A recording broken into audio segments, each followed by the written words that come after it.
Loading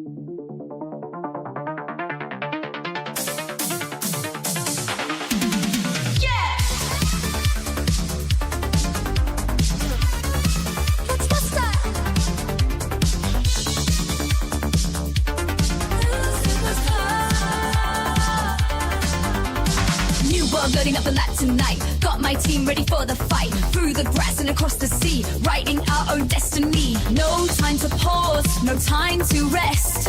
We're climbing higher to be the best. Every gym badge, every win, that's where the legend begins. Luke Superstar, taking the lead, gotta catch 'em all. That's the creed with every Pokémon. By my side, we'll battle hard, nowhere to hide. We'll Luke Superstar, taking the lead, gotta catch 'em all. That's the creed with every Pokémon. By my side, we'll battle hard, nowhere to hide. We'll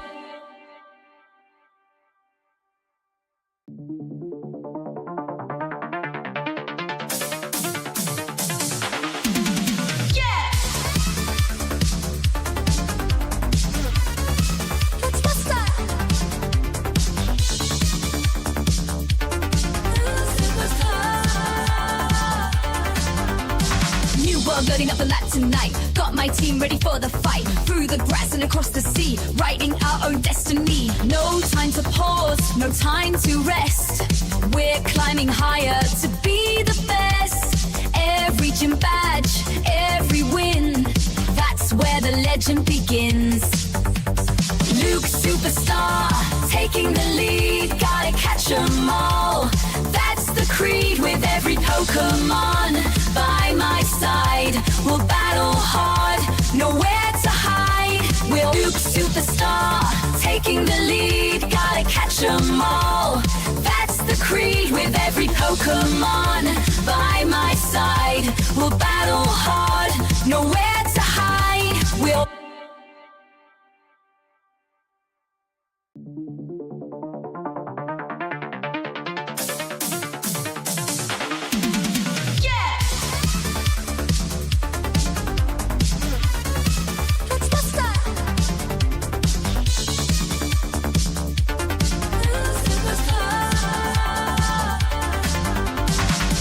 loading up a lap tonight, got my team ready for the fight. Through the grass and across the sea, writing our own destiny. No time to pause, no time to rest. We're climbing higher to be the best. Every gym badge, every win, that's where the legend begins. Luke Superstar, taking the lead, gotta catch 'em all. That's the creed with every Pokémon. By my side, we'll battle hard, nowhere to hide. We'll Luke Superstar, taking the lead, gotta catch 'em all. That's the creed with every Pokémon. By my side, we'll battle hard, nowhere to hide. We'll What is up, YouTube? Luke Superstar here, back with another amazing day in Pokemon Go. Because that's what we do here. We play Pokemon Go every day, and it's an amazing day. So that's why my intro is what it is. Anyways, sometimes I have a ton of stuff to go over, a lot of different updates, lots of stuff going on. This app has stuff changing all the time. Today, not so much. Mostly, we're just gonna do what we do, get into the PvP grind. I got an interesting team. I did a little test, and I will say this. This team has some good matchups, and this team has some bad matchups. My nose itches. Overall, it's pretty balanced. So I think against most balanced teams, we'll do fine as long as we play fine. But against those weird, stacked, heavy, one way or the other teams, we either absolutely destroy them or they absolutely destroy us. So it's going to be an interesting day. We're going to have to see how it plays out, see how it goes. So let's take a look here. Probably should open the app if we're going to play, right? Number one, I fixed the Discord link. So I know yesterday it wasn't working. I didn't realize that Discord invite links had expiration dates. So I had to create one that had no expiration date that lasts forever. So this QR code here, plus the one that's in the descriptions now, should be the Discord link that you could join the Discord. If it isn't, let me know and I'll fix it. But it should be fixed. No new shiny, actually, that's not new. Oh, okay, that is true. I was gonna say that's not true, but it is true. Because I said no new shinies. I have shiny, I got another shiny, but it's another Camerupt, which is my third shiny Camerupt, if I'm correct. 1, 2, 3. So we have 3 shiny Camerupt, so nothing new. It's better stats than that one, I will say that. I got it in the Go Pass encounter. So it's gonna have better IV floors. So that's kinda cool. But there is some new Pokemon available in egg hatching, which is really cool. So in my eggs here, I hatched one this morning and I was like, what the heck? I've never seen this. And I got really excited because this is one of my all-time favorite Pokemon. And that is, don't make me a liar. Okay, there it is. That is, see, you can see it here. The Morgum, aka Grimmsnarl, aka Impidimp. So obviously the first form that you hatch is Impidimp. This is an amazing Pokemon in general, okay? It's not quite as bulky as you would think in other Pokemon games, but it's really good. It's a good attacker, it's very strong.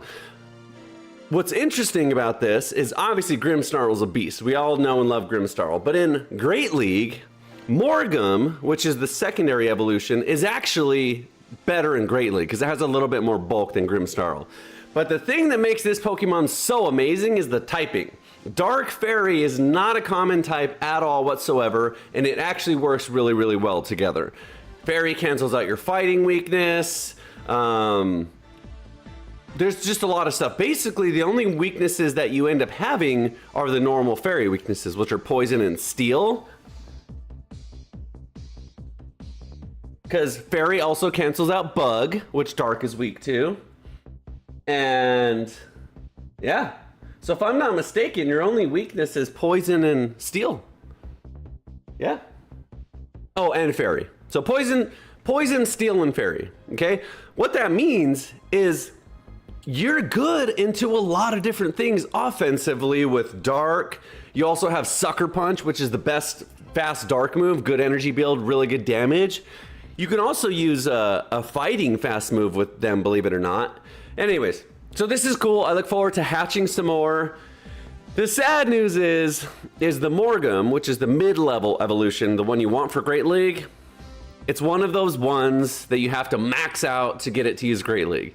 So it's a 400,000 plus XL candy grind to make it work. So that being said, I hope to get one that is just a Grimmsnarl, and I'll just take the Grimmsnarl, the cheaper version, and less bulk and play with it that way. But it's one of my favorite Pokemon, so I'm really excited about that.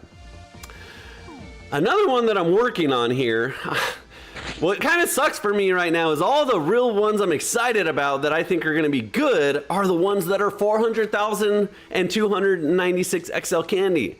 The other one I'm working on is this Sableye right here, which again is amazing typing. Dark Ghost does the same kind of thing. Cancels out some weaknesses, have very minimal weaknesses and lots of resistances. But this one, same thing. This one's got good stats, but to get to level 1500 CP, you have to max it out. So that being said, there's good news with all that. And another one I'm working on is the Corsola, which is same thing. Amazing Pokemon, great bulk, but have to max it out, almost max it out, to get to 1499. That being said, there's really good news today. It's Friday. They're doing a new Friendship Friday thing, and you get guaranteed XL candy from from trading Pokemon. So instead of transferring all these Pokemon that you have that you're trying to grind XL candy for, start saving them up and trading them on Fridays. Lucky for me, I have another account in my household. So if you have a spouse, a sibling, a child, a parent, something in your household that plays Pokemon Go, you're at an advantage. Because you can just say, hey, I'm gonna trade you a bunch of these. So I can do that. If you don't, you gotta find one of your local friends or whatever and do a bunch of trades. But my point is, the ones that you're grinding XL candy for, save up and trade on Fridays because you get guaranteed XL candy, as opposed to transferring, which you sometimes get, very rarely get XL candy, but sometimes. If it's the ones you're grinding XL candy for, because it does cost Stardust to trade, even as like Ultra Friends, it's still 100 Stardust for a basic, more for that. So anyways, it's OP though.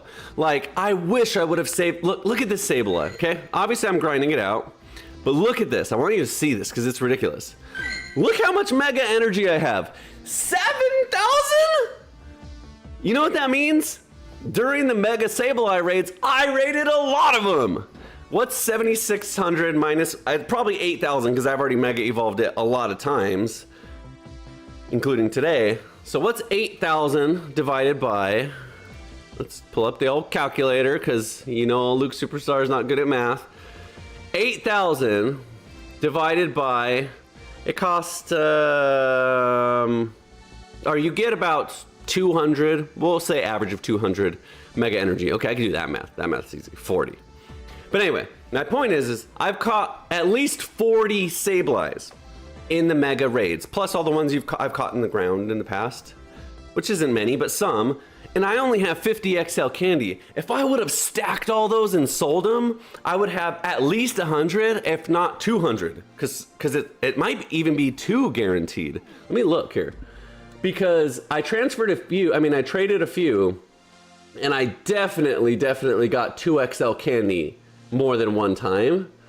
So let's verify. Actually, I don't even have it. Okay. So anyways, point is, on Fridays, start stacking them and trading them if you're grinding those XL candies. Let me do this while we're waiting, or getting ready for the PvP. As far as updates, we'll look at one more thing. Actually, I'll just show you this while I'm doing this, because this is going to be boring. So, by the way, if you don't follow this account on Instagram, it's a Shadow Greninja, by the way, the one, our Shadow Froakie that I'm playing in the Shadow Balloon.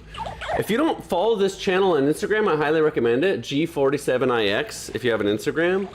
He posts these graphics, they're very well made, very good graphic designer. He posts these graphics for all of the events that happen. So you can see he's got them here. This one's India. Oh no, this is local. So it kind of goes over everything, the dates, the times, what's happening in the events, the available shinies. It's just very clean. I really like, I'm a graphic designer myself, and I really like this guy's graphic designs. Highly recommended. He also does this for Mega Pincer raids. Here's the Hundo CP, so you know that. Here's the weather boosted CP. Here's what weather is boosted, what the weakness is for this, even a little kind of cool quote, what the shiny looks like, some recommended counters. So he does that stuff. So anyways, this account's really good to follow on Instagram if you're not following it. But anyway, so he's got the schedule here. So we really don't have anything coming down the pipeline, but right here is where it says XL candy on Friendship Fridays and increased lucky chances to trade. So if you have some trades, do some trades. Mind May says, hi bro, I will will you battle in Great League? If you're asking if I'll battle you, I absolutely will. Join the Discord, which is right here. So in the Discord, we're creating times for people to battle. So let me say this. I do sub Sundays, where I battle subscribers on Sundays, and we just go through anyone who wants to battle on Sundays. Usually I have time if people are interested on streams at the end of the stream to do some battles. So if you hang out for a while, at the end of the stream, I'll do some battles with subscribers and watchers as well. Or if you just want to battle just off stream, join the Discord and we'll collaborate. Usually in the Discord, there's a spot for PvP battles, and at least once a day, if not more, I'll say, hey, anyone free for some battles? Because I test out teams and stuff like that. So absolutely, yes. And if you're just asking if I'll battle in Great League in general, yes, I battle in Great League. That's what this video is all about.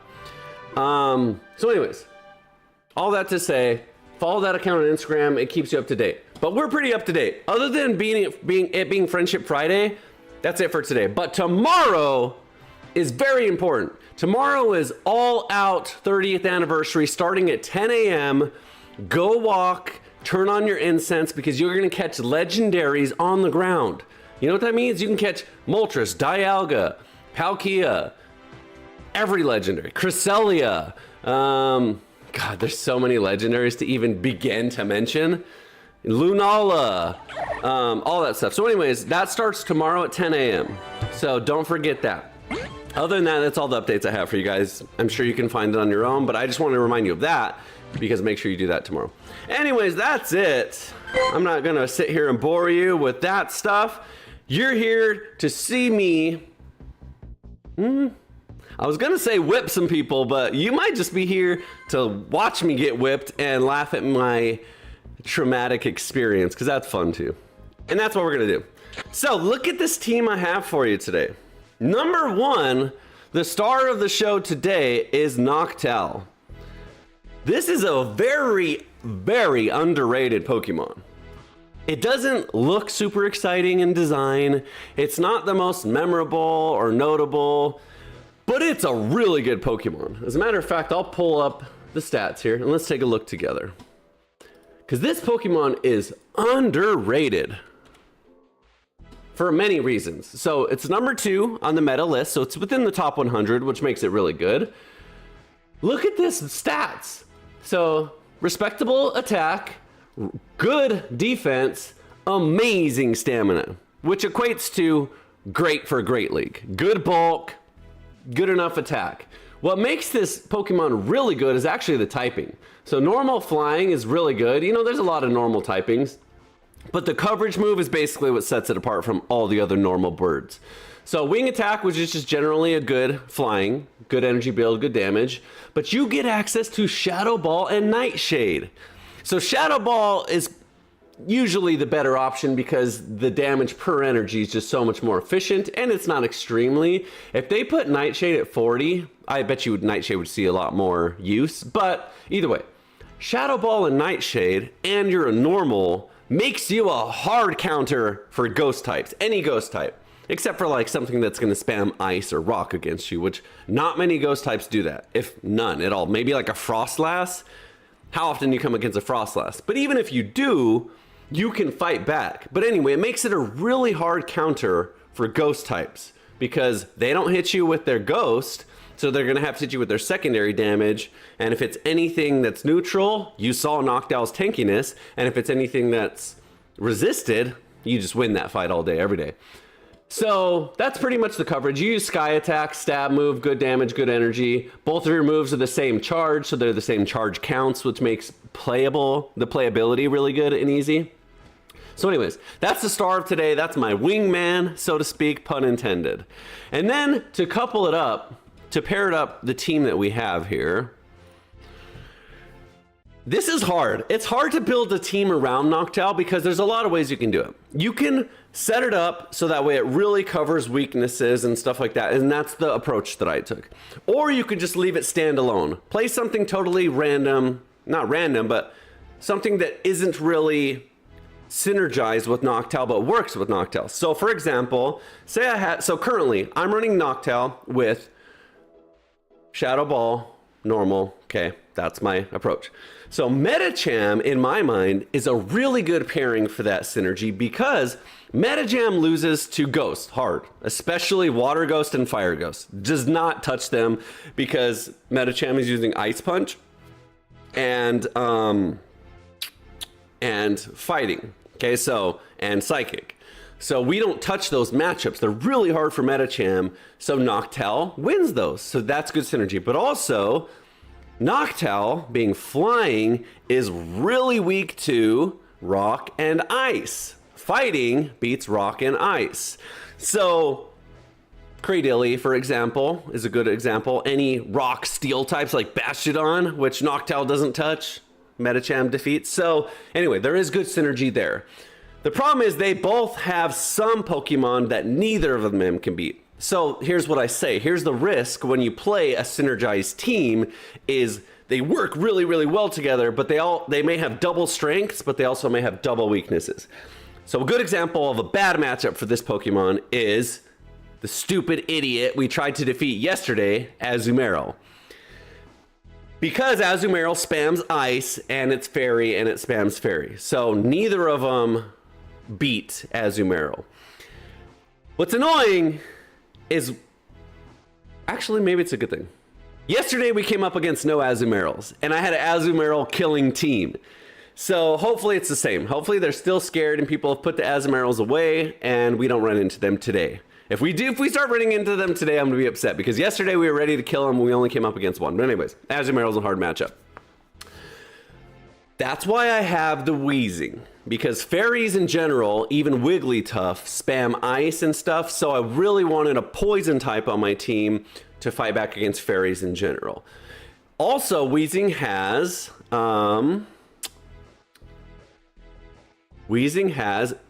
Brutal Swing, which is an extremely spammable dark move, which also helps with the ghost matchup. So you can see I'm built really heavily on one side, but that does leave me open for some weaknesses. So it kind of just depends on what we get matched up. Anyways, that's the team. That's the coverages. You can see how it synergizes well and how it covers each other. However, I'm sure there's some weaknesses that we're going to run into. So it'll be fun either way. It'll be very volatile. We'll have some good matches. So that's what we're going to do. Have some good matches. I'm not even going to do premium. As soon as I get to rank 20 and the premium rewards are a lot better, I will. But for now, we won't. So let's do it. Let's get in the action. PvP. Now, this time now, I have sent you a friend request. Please accept and one battle, please, sir. Okay. Fine. You twisted my arm. Let me, since I started this, let me do this, and then yes, I will battle you one time. Okay, so good matchup. Right out of the gate, we have the, ooh, maybe not actually. We are poison, so we're super weak to this. So the good thing is we spam really hard. So we spam dark, maybe he doesn't shield, but this is actually bad for us. We do want to get out of this. Okay, he does shield, so let's get away from that. And Metacham is okay in this matchup. I'm gonna shield because its shadow probably has pretty good damage, even though it may be, yeah, especially if it's that. Okay, so he goes into Dugong. That's actually good because our Metacham just destroys it.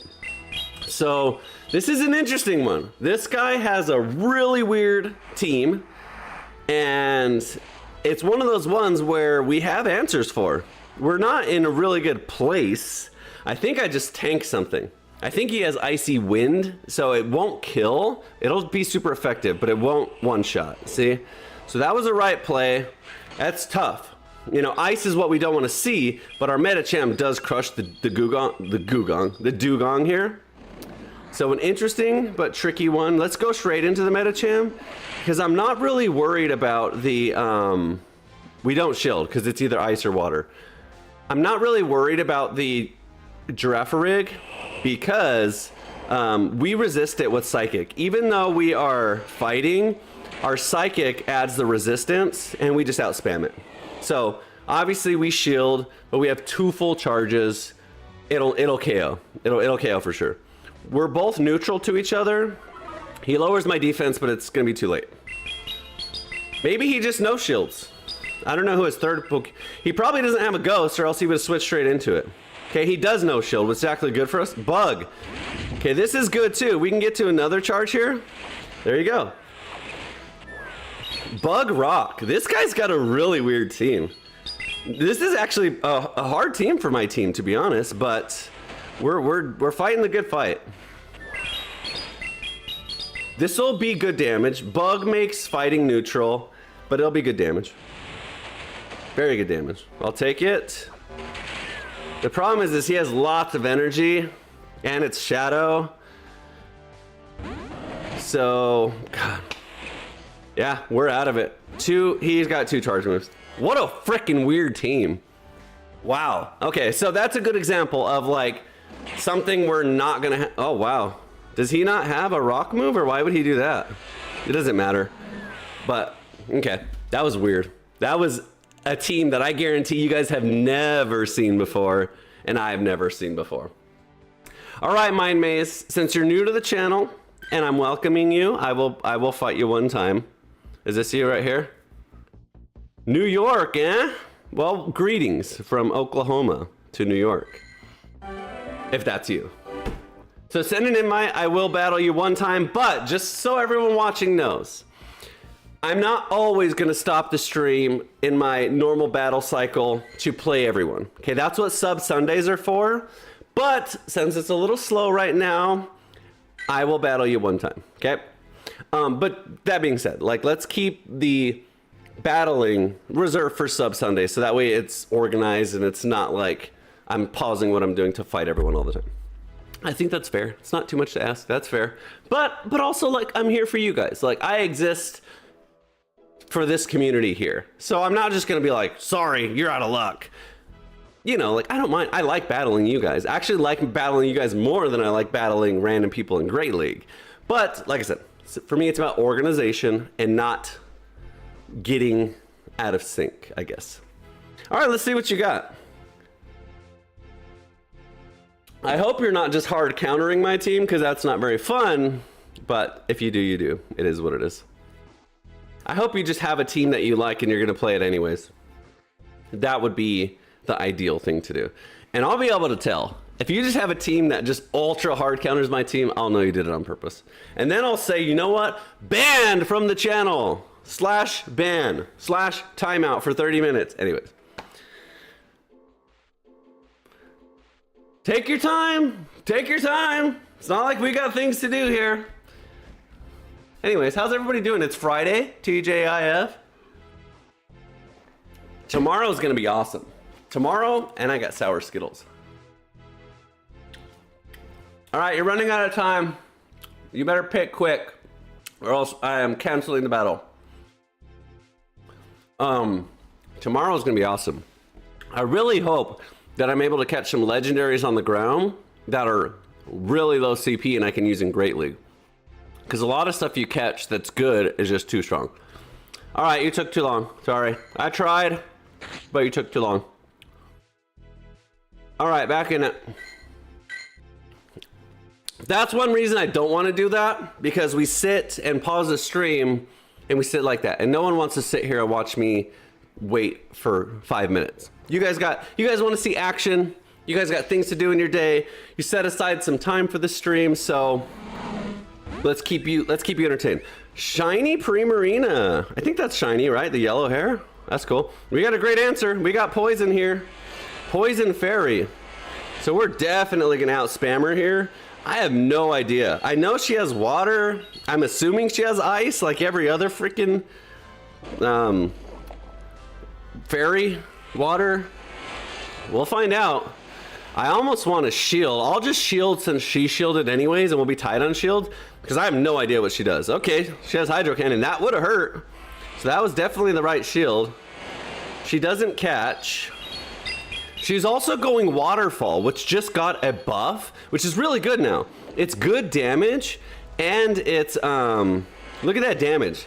And it has more energy build now. So we just go shield for shields against her, but look at how much damage she did. She's winning on damage, but we're gonna be ahead on energy now. Let's see if she goes for the catch. She does, and she doesn't get it. No, we gotta rip this. I expected the catch, because obviously she's not just gonna let the Primarina go down. This is a horrible matchup for Metacham. So the fact that we got there, oh shit. I was thinking we were gonna get off 2 brutal swings, but we didn't. This is why I have Noctowl though. And obviously you saw the wheezing helps, but Noctowl here just wins this. Just one Shadow Ball and this match is over. I don't know what else the Primarina has. I bet you it's Dazzling Gleam. I bet you it's not Ice. So if she comes back in, we can tank a Hydro Cannon depending on how much. I really don't want the Metacham against her though. So let's try and get through this if we can. We outpace, we don't. Let's see. How tanky are you, Noctowl? Probably not surviving 30% health. Nope, that one was too much. Now we're just out of it. We're pretty quick. Ooh. Oh, now we're really screwed. We have to over farm this. The good news is we're actually neutral to dark. So we should be able to tank a few. But the problem is she built up enough energy now. So as soon as she sees me in Hydro Cannon death range, oh wow, not if it has Shadow Ball. Never mind. We lose. We hard lose. Maybe. Ice Punch is super effective, but it's not the strongest move. It's only like 60 damage, so it only amounts to about 90. See? Oh my god. So the Dynamic Punch is actually stronger neutrally than Ice Punches. That's why I don't like Ice Punch. I really wish Medicham had one more coverage move. But they played that really well. I mean, that's a good team. So you can start to see now the weaknesses that I have. As much as I like Medicham, my god, like unless you're hitting... I don't know, that's just tough. I didn't expect Shadow Ball on the Mandibuzz. I don't think I've ever played a Mandibuzz that has Shadow Ball, so... That's unfortunate. I don't know. I may have to mix this team up. I may have to. I tried it out, and I like some synergies, but like I said, it's very volatile. It's either going to do really well or really bad, and so far we're doing really bad. I don't know. We're not doing really bad, but we're not winning. I actually wish I would have got off that... If I would have got off that second Brutal Swing, then I would have been in business. Okay, this one's really bad for us, actually. But Medicham does win this. We can take Hydro Cannons, but we'll see. The problem is now I'm getting into bad switch advantage. So now he just brings out a counter and I lose. Which he's not going to.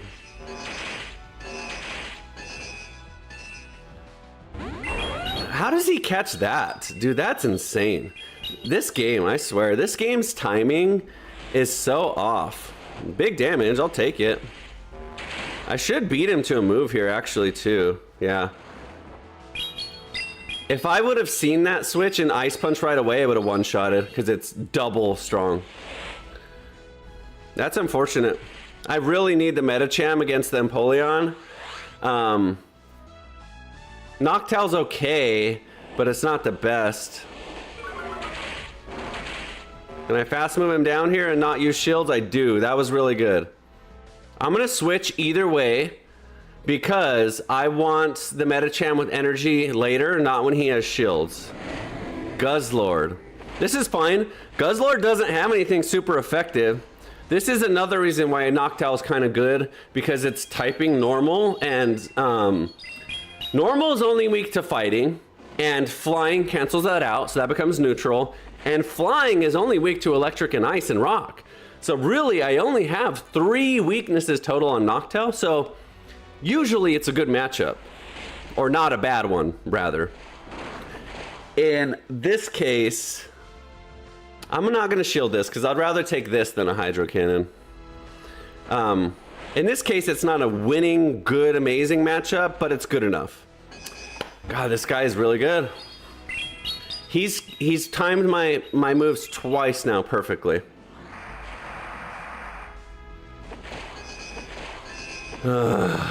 He's beating me. Okay. I don't think that really helps. Oh well, he's beating me. He's outplaying me for sure. I have energy is the good thing. Dude, really? 2 Hydro Cannons. Okay. I'm getting severely outpaced and outplayed in this match. Severely. Does he get to 3? God, dude. See why my moves take so long? I feel like that was lag. I feel like if I die instantly here, it was lag. Okay, I didn't. Okay. Doesn't matter now. So I guess the Medicham just fights whoever I fight. I don't know. The Medicham has a full charge move waiting, which is good. And but Guzzlord has shield. I think with shields he wins.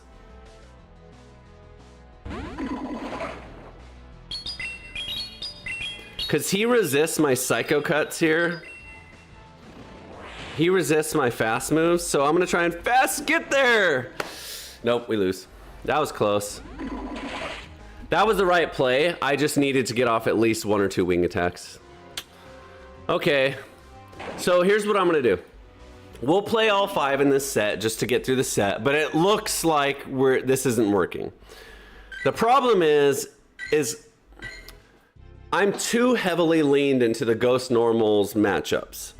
And I need to, if I'm gonna use Noctowl, maybe I just get away from that a little bit and I go into Noctowl just kind of being a standalone that we use against ghosts and stuff, but everything else just kind of does its own thing. For example, if I switch to like a Stunfisk with it, then I don't really have to worry about them covering each other. They just do their own thing, and they do their own thing well. So let's see. Here's a good example of a horrible matchup. And then again, I have to switch, and then he just counter switches me just like this. And I'm just so far behind. That's another problem with my team in general, is my team has hard losing matchups. They're not like Pokemon that kind of just are neutral across the board. My team either destroys you or gets destroyed.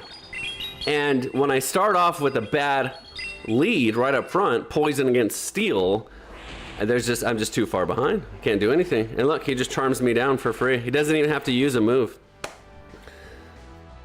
I'm really starting to think that Medicham was a total waste of money. I spent buddying him up for weeks to get, you know, Buddy and Candy and all this stuff. And I spent 499,000 Stardust, 296 XL Candy, and he just doesn't do well. Like, at least not in the current meta.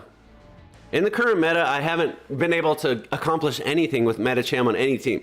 Maybe, like I said, maybe he just needs a team. And then I do the wrong thing. Maybe he just needs a team that has nothing to do with him. Okay, I don't get through Steelix. Okay, this team sucks. Period. So here's what we're gonna do. I'm done with the Medicham. I might just transfer him to the Professor. I might just transfer this Pokemon that I spent $500,000 on.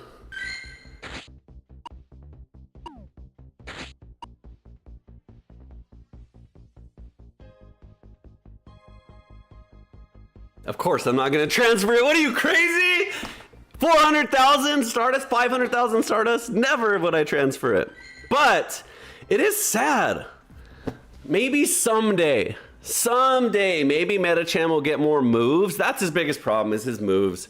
Dynamic Punch is amazing, but all you have is Ice Punch and Psychic after that. Psychic's fine, but Psychic is not, yeah, Psychic type is not offensive. Psychic only hits super effective to fighting and poison. So sometimes you have some poisons, but the #1 poison user is also Dark, so that doesn't help. And against Clodsire, it doesn't like one-shot him or anything. So that's why I think Medicham is struggling so hard in the meta right now. I keep trying to use it because I've spent 500,000 on it, but it's just not working. So here's what I'm gonna do. Bye-bye Medicham on this team. So what I want to do, let's bring back the Talonflame, because, no, Talonflame's bad. What I was thinking is Fire, because Noctowl's weak to Ice, but then I remember Noctowl's also weak to Rock, so I don't want to get into a Rock hard loss either. So let's do this. I'm not even going to worry about coverage. I'm just going to pick Pokemon that do really well, and pair Noctowl up with just Pokemon that just do well on their own, so I don't have to worry about bad matchups, so to speak. So Stunfisk for sure. I have a rank 1 Stunfisk, so for sure. And then as a matter of fact,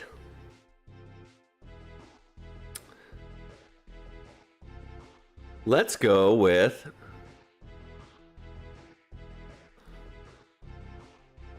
let's get crazy. Let's get crazy. What do you mean, let's get crazy? I'll show you. I'll show you. Oh no, I can't do that because I already have Stunfisk. Okay, never mind. That was gonna be a spice pick for sure. Electrode is amazing. I really like Electrode, but it's not gonna work with Stunfisk. So let's do this.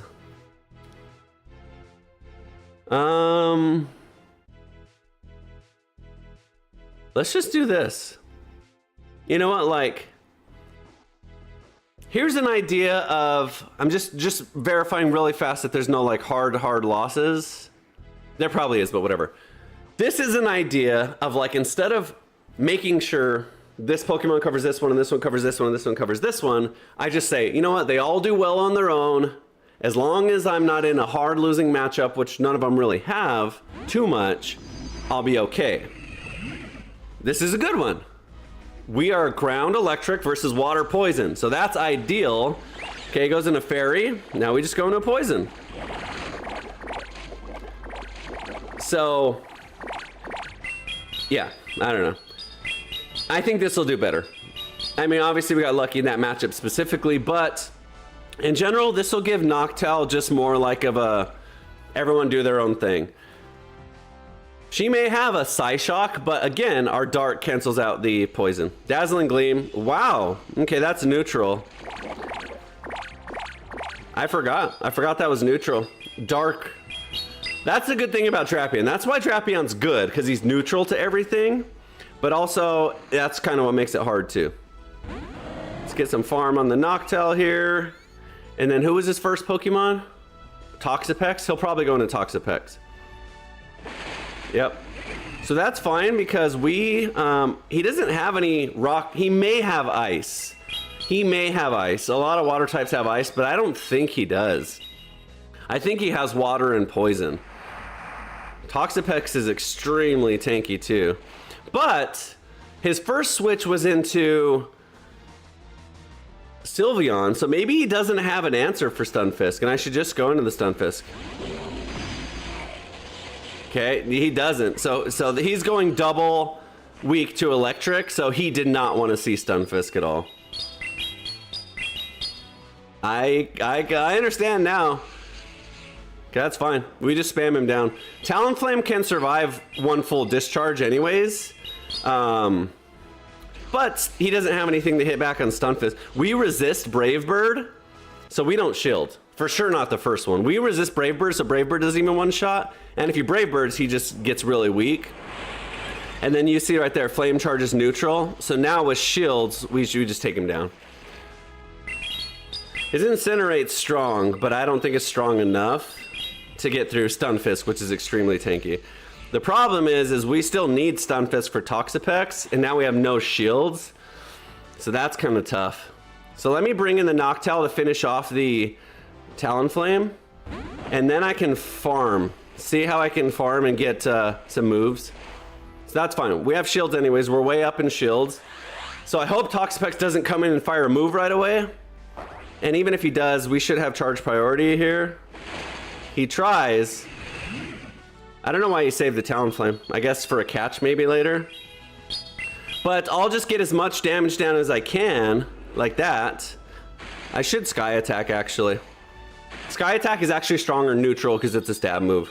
But there you go. I don't even need the Stunfisk, but I have it anyways, and it has a full charge, so we're good.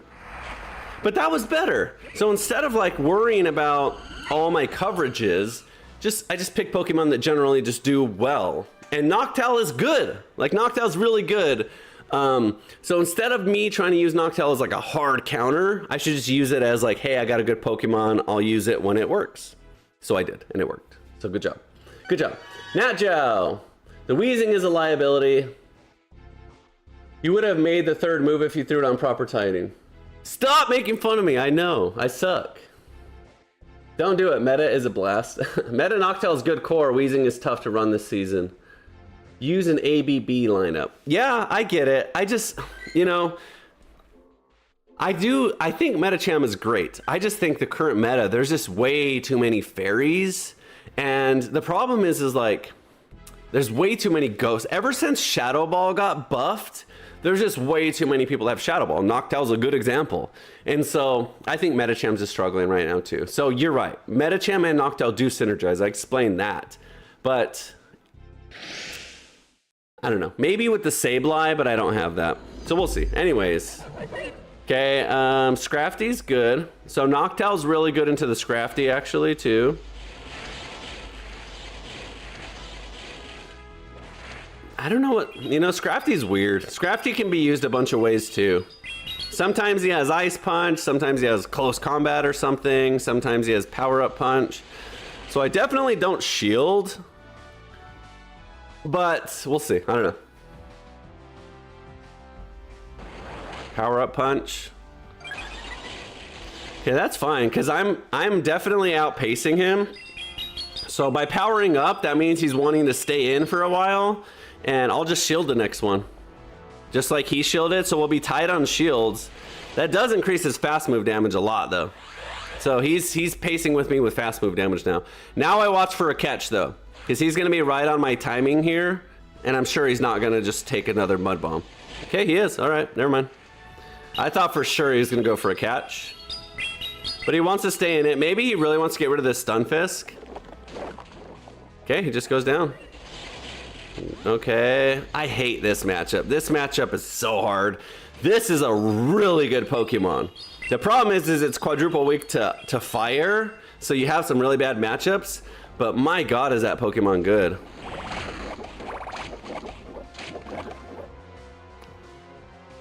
We resist grass. I don't know what else he has. We resist steel. No, we don't resist steel. Okay, Thunder's neutral. That's good damage, though. Okay. He's into Typhlosion. The Typhlosion's not a good matchup here. We spam Aqua Tail so good here. That's not a good switch. We definitely outpace the Typhlosion, and we'll just shield. His Incinerate's hurt, but we'll be able to get off like at least two more Aqua Tail, or at least one more Aqua Tail, at least two together with the shield. And look at that. No, maybe not. Oh wow. Okay, maybe not. I underestimated Typhlosion's. I'm just gonna let him go down. I'll count that as a catch, because whatever, like, the Noctowl beats him just fine. I say that and I forget he has Thunder Punch, and he went for the bait. Wow. Do I get there? No, but okay, that's fine. We'll save the Noctowl Thunder Punch as a shield. And now I Blast Burns. That's funny. He shouldn't have done that. One more Incinerate gets me. Okay. So we got neutral damage. The steel obviously resists the flying, and the grass is weak, so this is good. We should be okay. I don't think the Typhlosion has a full Thunder Punch. Maybe he does. I don't know. Typhlosions are silly. I'll just save shields, though. I'll just save shields. Whatever he hits me with is not going to one-shot me. I am the tankiest bird on the planet. God, I forgot he had that. Okay, we win. We have shields anyways. We have shields. Even if we charge tie, we have shield. See, this is better. This is better. Just not relying on someone to come save me. I think that's what I was trying to say. Is Noctowl, our Medicham more specifically, and Weezing were like, if I get in a bad matchup, come save me. And then what happens is when you have to switch out that fast, you just leave yourself open to someone counter switching you, and then you're just way behind. So when I put in the Medicham and he pulls out a Wigglytuff, I lose 80% of my health bar to Charm before I even accomplish anything, so I lose. However, if Stunfisk is in a bad matchup, he'll still hold his own for a while. Noctowl will hold his own for a while, but Medicham is win or lose, period. Medicham, you either have a winning matchup or you have a hard losing matchup. There's no in between. This one's interesting because Lickilicky could have Earthquake. So actually, okay, he's AFK, never mind. So what I was gonna say is actually Noctowl's pretty good in this matchup, because if the Wigglytuff has Body Slam Shadow Ball, doesn't touch us. And if he has Body Slam Earthquake, doesn't touch us. If he has Body Slam Solar Beam, doesn't touch us. I unlagged him. Sometimes that happens. Whenever they lag out and you throw a charge move, it like reinvigorates the game back to tell him, do you want a shield or not? So that's kind of funny. Okay, well, free win. We just do it again. I won't even let him get any body slams off. I bet you now he's like, now I got an Earthquake. So I'll just switch straight into the Medicham, actually. I mean the Noctowl. No, he just goes down. I'm surprised he didn't just quit. Shadow Swampert is scary.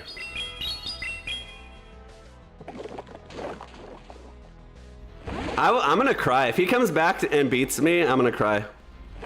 Okay, he's got Bastiodon. Okay, that's what we don't want to see with Noctowl, but it's okay. This is what makes Noctowl good too, is like Shadow Ball's neutral and it helps.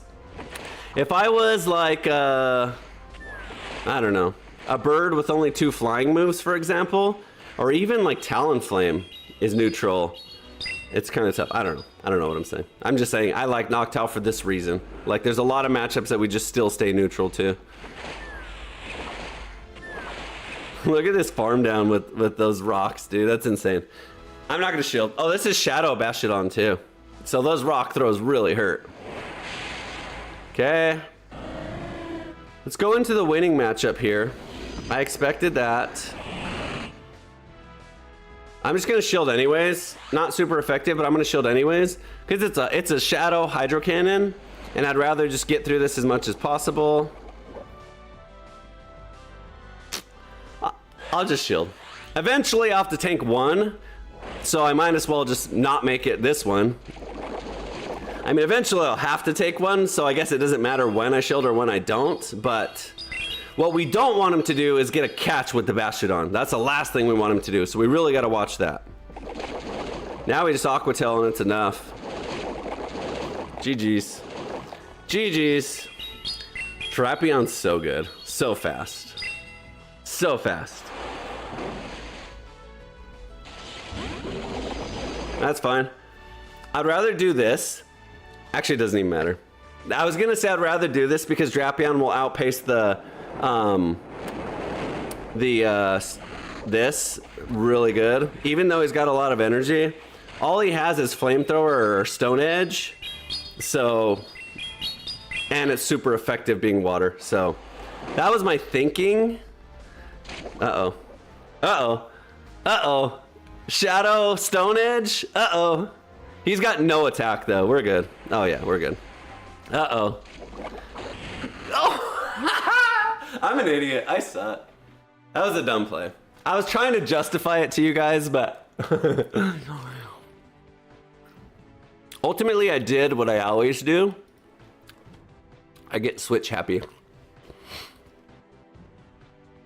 Tell me why it's a good move to switch into Stunfisk into a ground water. Anyway, dumb.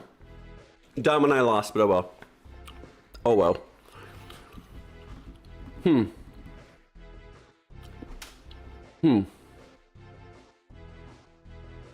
This team's interesting because it's not like obvious.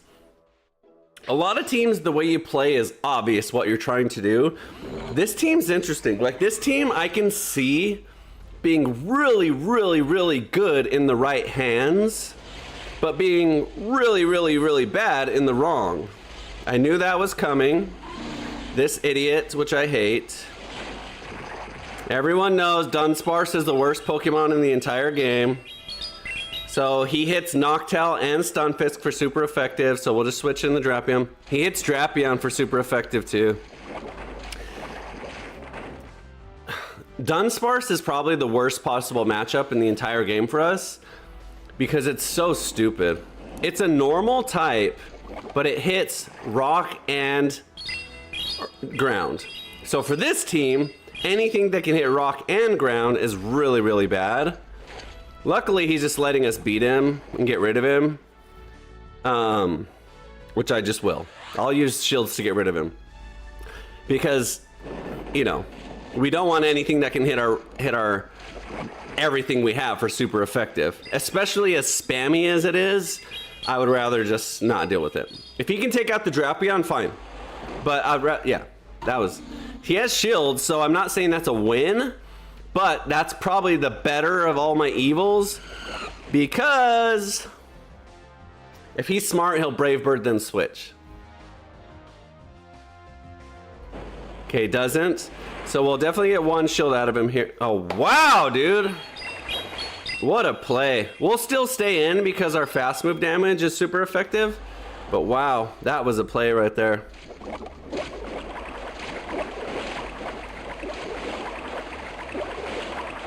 So he flame charged and then left. I expected Brave Bird and then leave or flame charge and then stay.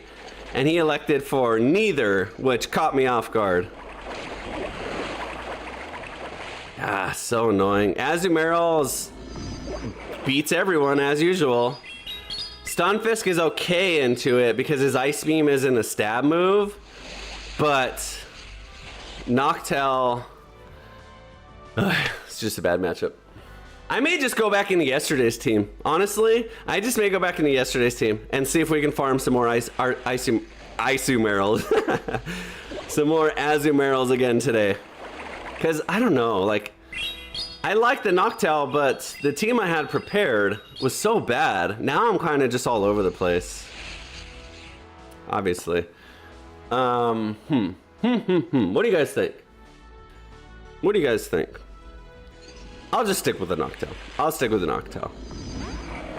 We definitely, I mean, we can survive an Ice Beam. This is Brave Bird, I just lose, dude. Either way I lose, because he's got shield. So now we flame charge Brave Birds, and he outpaces. Noctowl's got medium pacing. He's not spammy, but he's not slow. But also, you know, in this case, wow. Oh no, he's out of shields? I thought he still had a shield. I might be able to survive one Ice Beam from this health. The problem is I don't hit Azumarill very hard. Maybe he just lagged out and then we win. That would be nice. Maybe I win here. I do, because A, he's lagged out, and I'm at energy, and I have a bigger health bar. So how did I get through that? I thought that was lost. I thought he had a shield left. When did he use his shield? I guess he used it on Azumarill to a discharge. Okay, we'll take it. I mean, we're doing good. We're 3-4 with this. No, we're 3-1 with this team. We went 1-4. No, we went 0-4. This is 9 matches. No, this is 8. So we went 0-4, and now we're 3-5. So we went 3-1 so far. No, because, yeah, 3-1. That's right. Cool. I'll just stick with it then. You know what? I'm debating because this team isn't like hype. Like, I don't have any nukes. I don't have anything crazy. It's very just moderately, like I said, each Pokemon does well on its own. So if anything, this video will showcase why picking good Pokemon that can hold their own is important. So Noctowl being good one. So let me try and focus a little bit more on Noctowl and see if I can explain why it's really good as it plays. So this is a great matchup. Okay, Fairy, Florges. We just go into the Drapion Poison. Okay, we tank. We're neutral to Fairy. This is probably a Trailblaze, I'm guessing, or Chilling Water. Wow, that's pretty good damage. I didn't think Florges was that strong. We just spam her out, poison her as much as possible. So I would have been fine with the Stunfisk there, but with switch priority, I might as well just switch into a good matchup. Our fast move damage really is the key here. He's doing a good job though.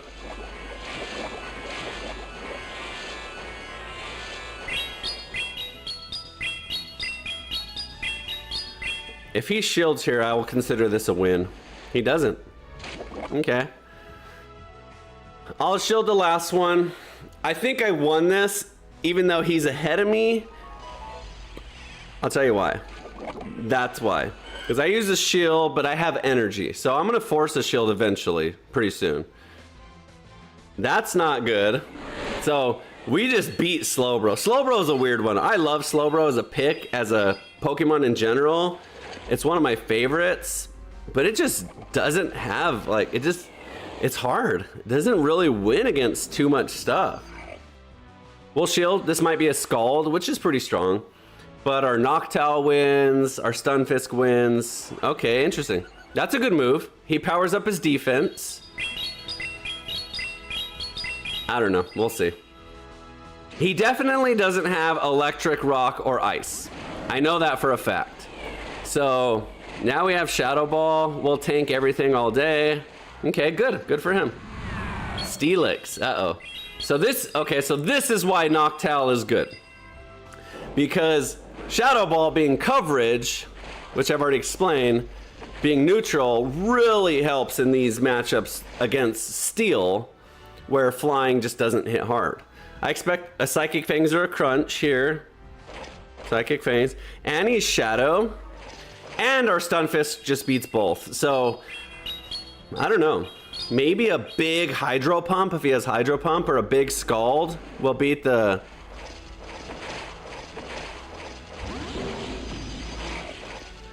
This is good. This is gonna do no damage, whatever it is. And my health bar is just so far ahead that I should be able to beat the Slowbro. So this gets the last shield out for sure. Our fast move damage is super effective. We're almost at Shadow Ball. So I still think we win. Let's see. If he has Scald, how much damage does it do? Probably 40% of what I have left. Ice Beam. Okay, that's... Wow. Wow. I stand corrected. Ice Beam. Ice Beam is strong. Ice Beam is 90 damage. Frick, dude. I did not expect to be hit that hard.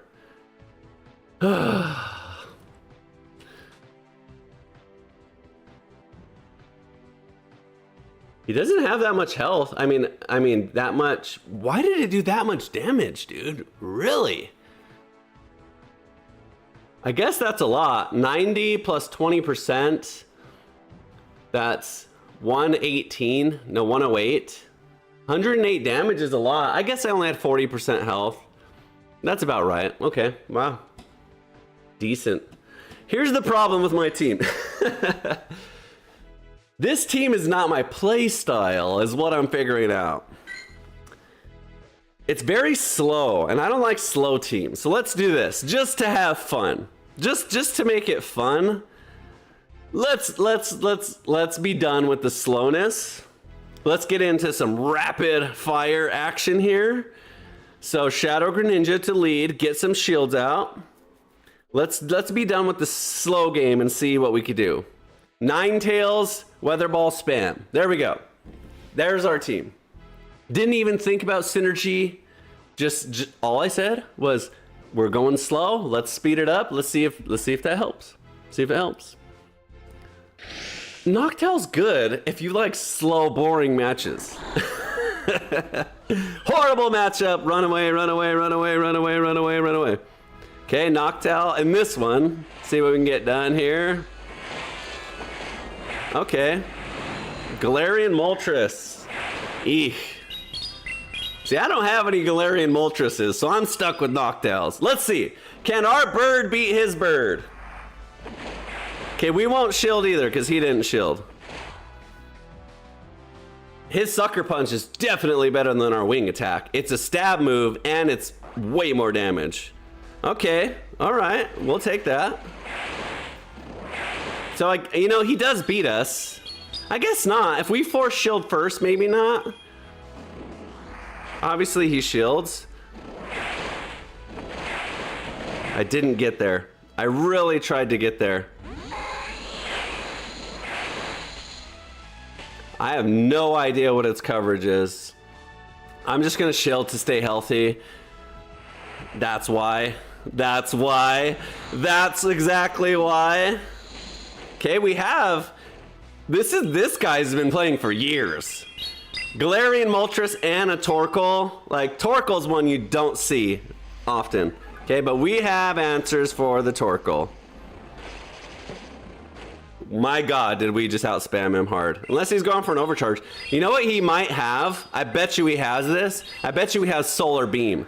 So we shield. We shield anyways because we're Shadow. Because even like a big overheat would nuke us. But he might have Solar Beam. He does have Solar Beam. I know that because Torkoal in Sword and Shield and Scarlet and all those games has Solar Beam. And he uses it because he puts up the sun in it. Normally as a 2-charge move becomes a 1-charge move. Wow, he's got Moonblast too. All right, Ninetales against the world here. I think we're okay. Moonblast isn't resisted. We probably survive one Moonblast, but I don't think we survive a Moonblast and an Incinerate. So it's gonna be close. It's gonna be close. We have to overfarm this now for sure, just in case. We don't even survive a Moonblast. Wow. Fuck that guy and his team. How am I supposed to beat that? That's annoying. Okay. I don't shield the Florges because I don't know that matchup very well, and I didn't expect a Moonblast at all. And obviously I had to take 2 of them. So now that I know, most Florgeses use Trailblaze and Chilling Water like the other one. So I wasn't expecting a full health Moonblast on any of my Pokemon, and I ended up taking 2 of them. So yeah, you ain't gonna win that.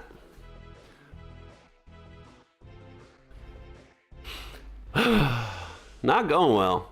But you know what I said at the beginning, like we're either gonna win or lose. There's gonna be no in between. This is a hard loss for us. Okay, here's what I'm doing. We're done with that. Okay, I'm sorry. We'll keep Noctowl on the team. We will, because it's part of the video. But what we're doing, we're just going to yesterday's team, because yesterday we tried to kill Azumarill every chance we could get. And we didn't get a chance to, and so we're going to take some time to do that right now. Yesterday's video was all about killing Azumarill. We got 1 Azumarill match all day. Now we've already played 5 of them, and that's annoying to me. So I'm not gonna let that slide. So yesterday was Cradily, Tentacruel, and Stunfisk.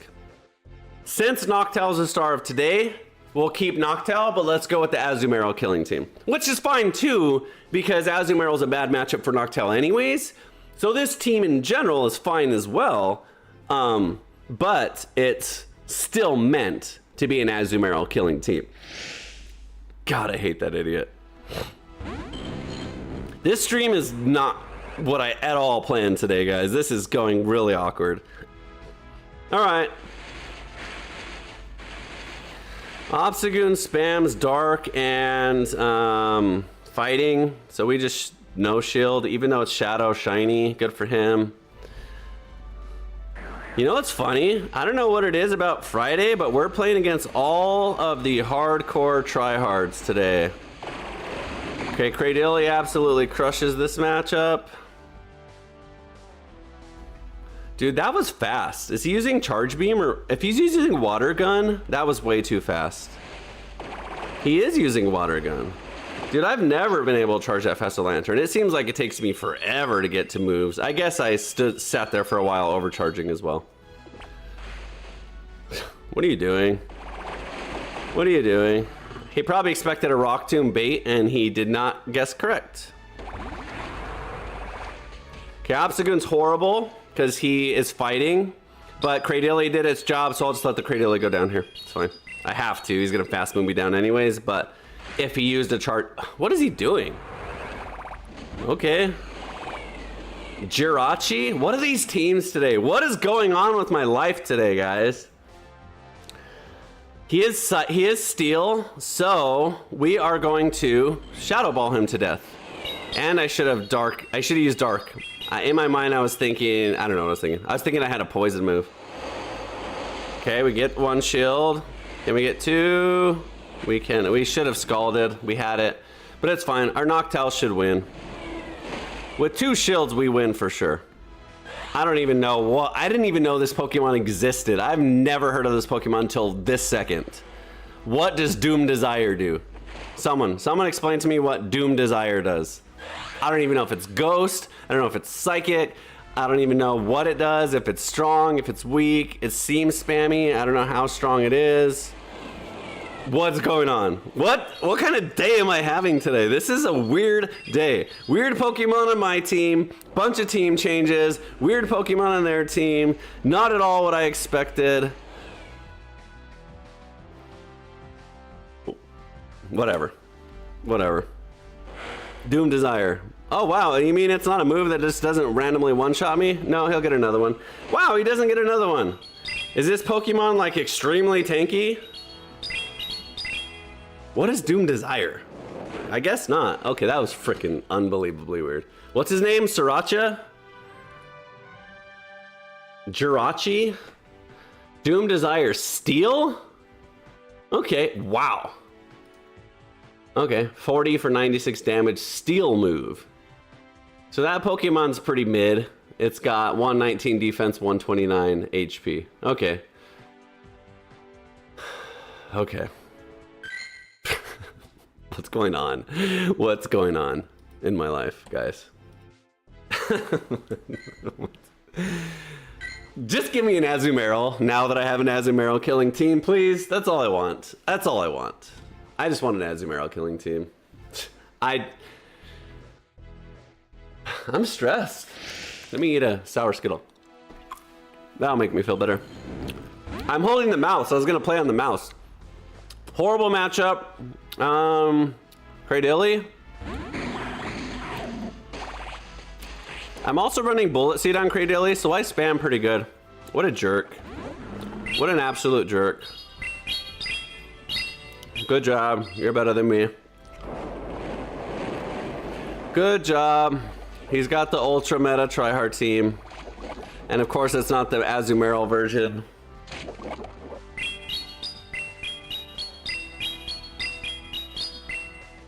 I'm just gonna shield. I don't need shields on anything else.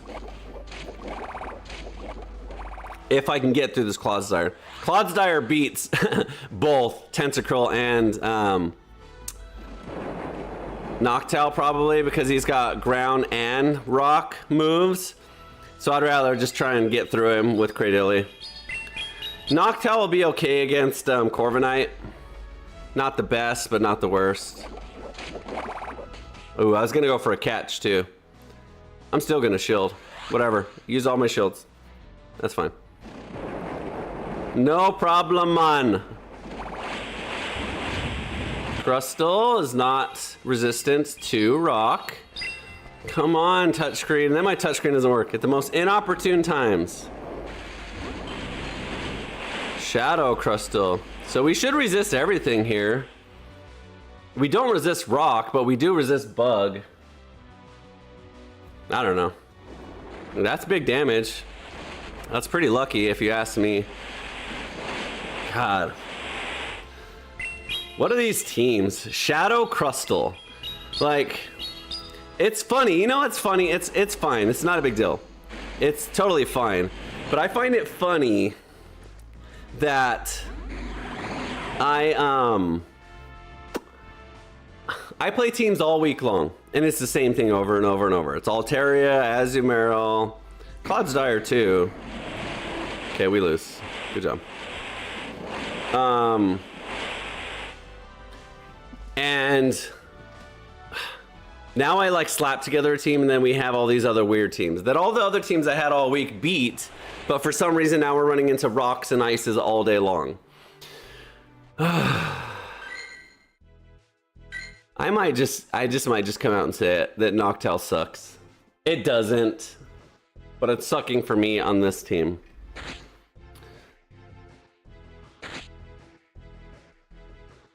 I just don't know who to pair it up against. And you know what? I don't have this huge pool. I don't have freaking Shadow Mewtwo's and Guzzlords and everything. I have very limited teams to put it up with. So I don't care if I win or lose, but like it's not fun when I have a team that's just like just doesn't play well together and do anything. Usually I really take my time and come up with a fun team. And last night I really forced the Medicham on the team. I really forced it. I was like, the Medicham I spent so much money on, I really got to use it. The Noctowl covers it, and it just doesn't very well. And so let's just do this. This is not a good team for the record, but I want the Noctowl to be good because like it is good on its own. It's just not explosive. It doesn't nuke anything. It doesn't really have any hard winning matchups. Like you're never gonna fight against just a grass. It's always gonna be like a grass rock or a grass electric or something crazy. 100% he goes for a catch here. So I'm just gonna do it first. Okay, he does. Okay, we just Earthquake. We probably win this match, honestly. This isn't a good switch for him, especially since I'm running Earthquake. Even Shadow Ball would have been good. But I'm Licky. I'm the tankiest thing on Earth, and he doesn't have fighting moves, so whatever he does have.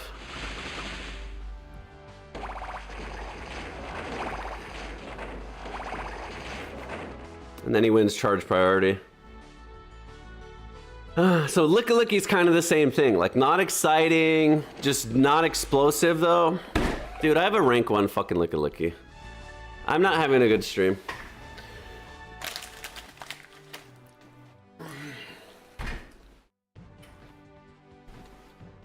What do you guys want to talk about? How much I suck at Pokemon? By the way, you like my Pokemon Crocs? Can you see them?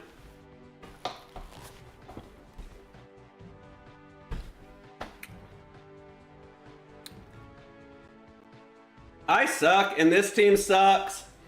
Noctowl sucks. Sour Skittles rock. I'm not even on the camera. Who's a good teammate? Someone build me a team. Here. I'll show you. You guys build it for me. You tell me. Here's what I got. Let me know if you want me to scroll. Here's what I got. Someone build me a team. Because I suck at it. Umbreon, maybe? Umbreon would be good. That's just boring, though. Umbreon and a Noctowl? Each match would take 10 minutes.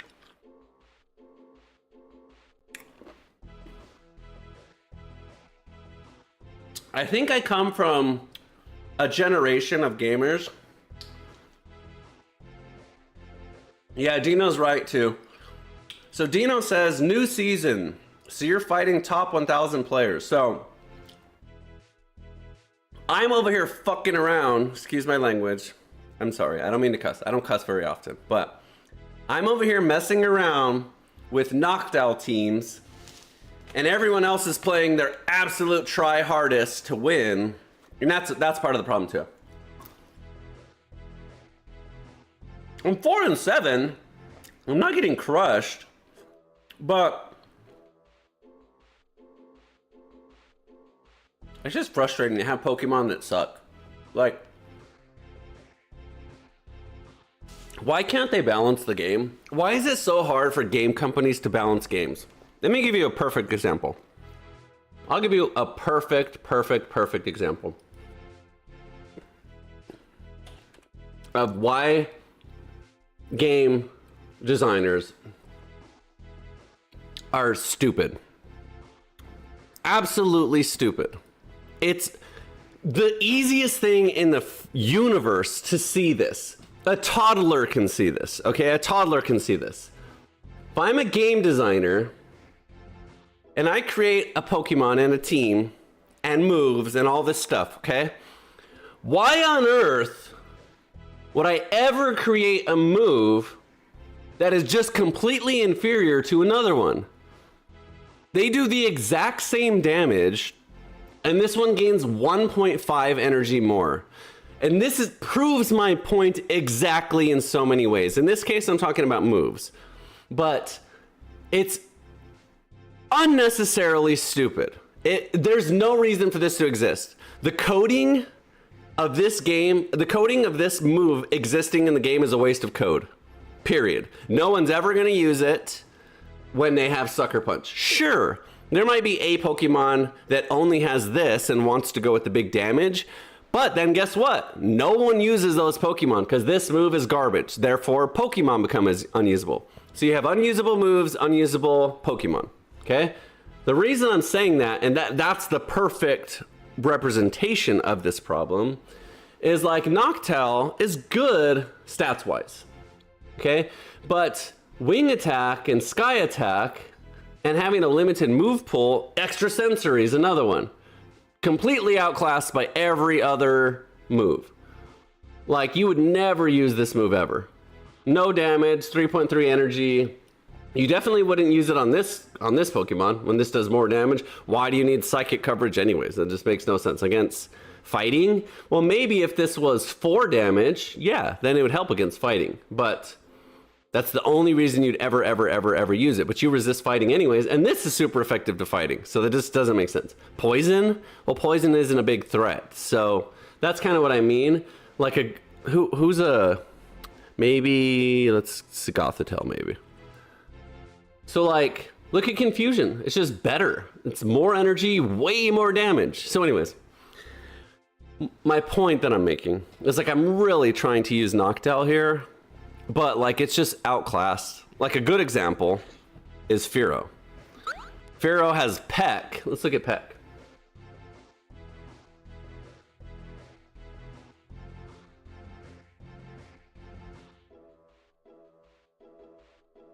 Just better. Or is it the same? What is Wing Attack? Anyway, whatever. I could talk about it all day. I won't bore you guys to death with it. Maybe Noctowl isn't the best Wingman. I don't know. I guess it's a good Pokemon. I'm not saying it's not. It just has to be on the right team. So let's go crazy. The stream's already ruined, so let's just go even crazier. There you go.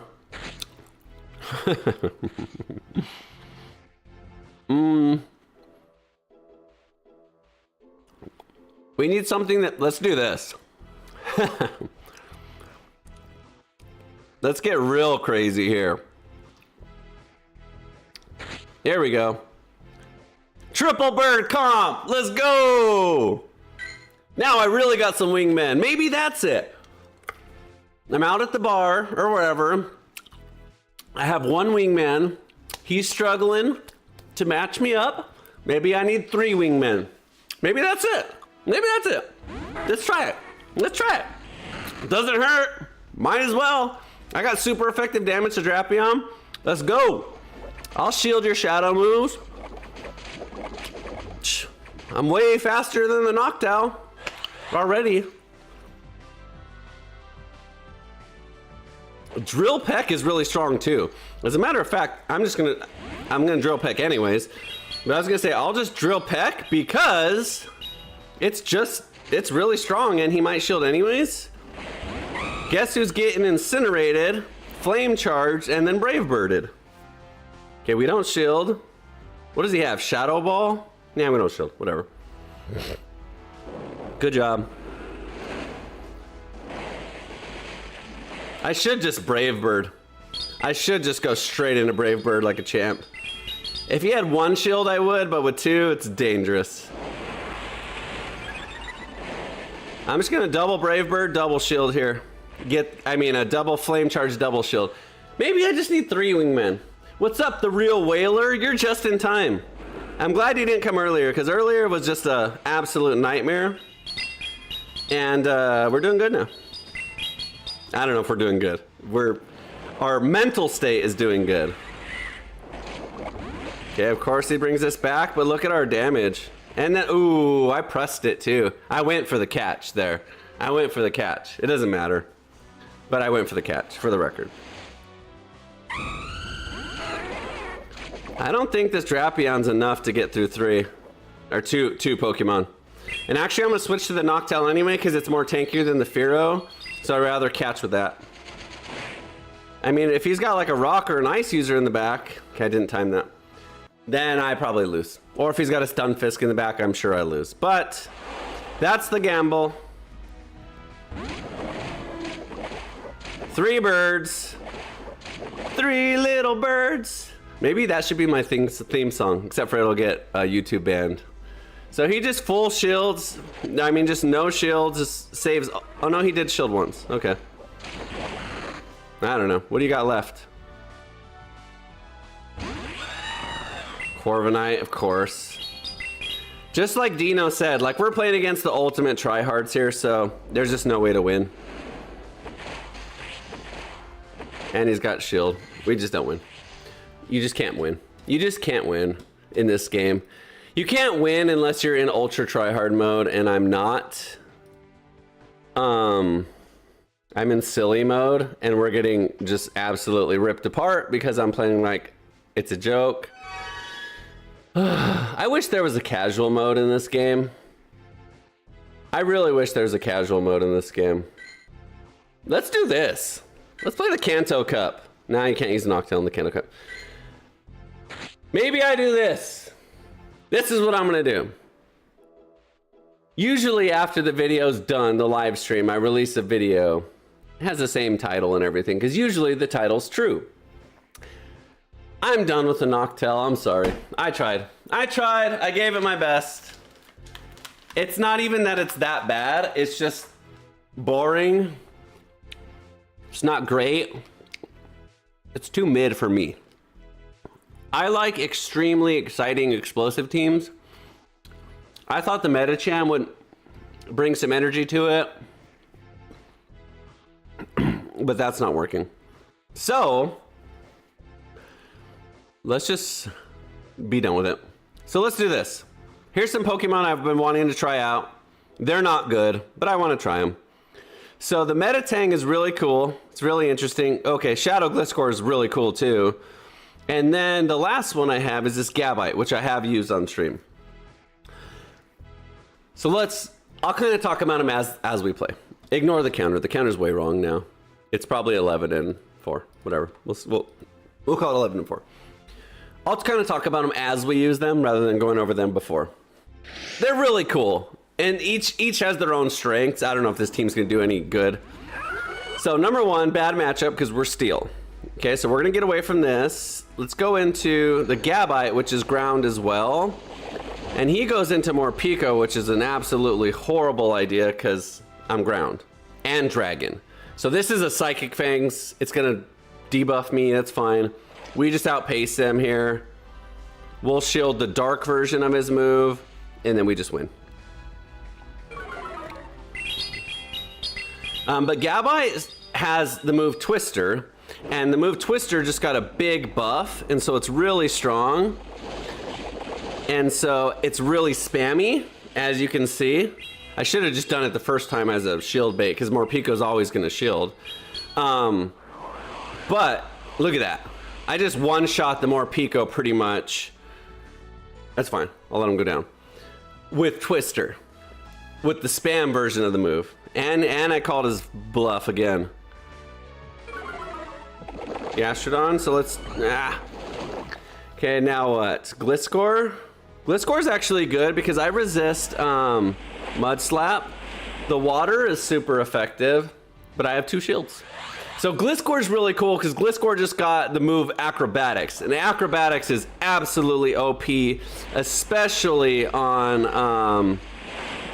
a Shadow Gliscor. So Corviknight, damn it, Corviknight has Dark, I forgot.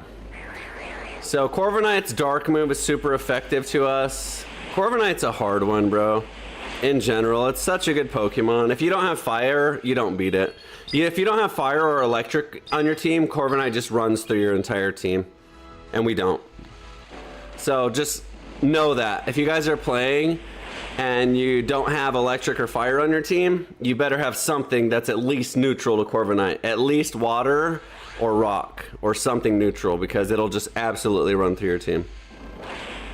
If we can get a shield out, our Acrobatics, even though it's resisted shadow damage, will be really, really good.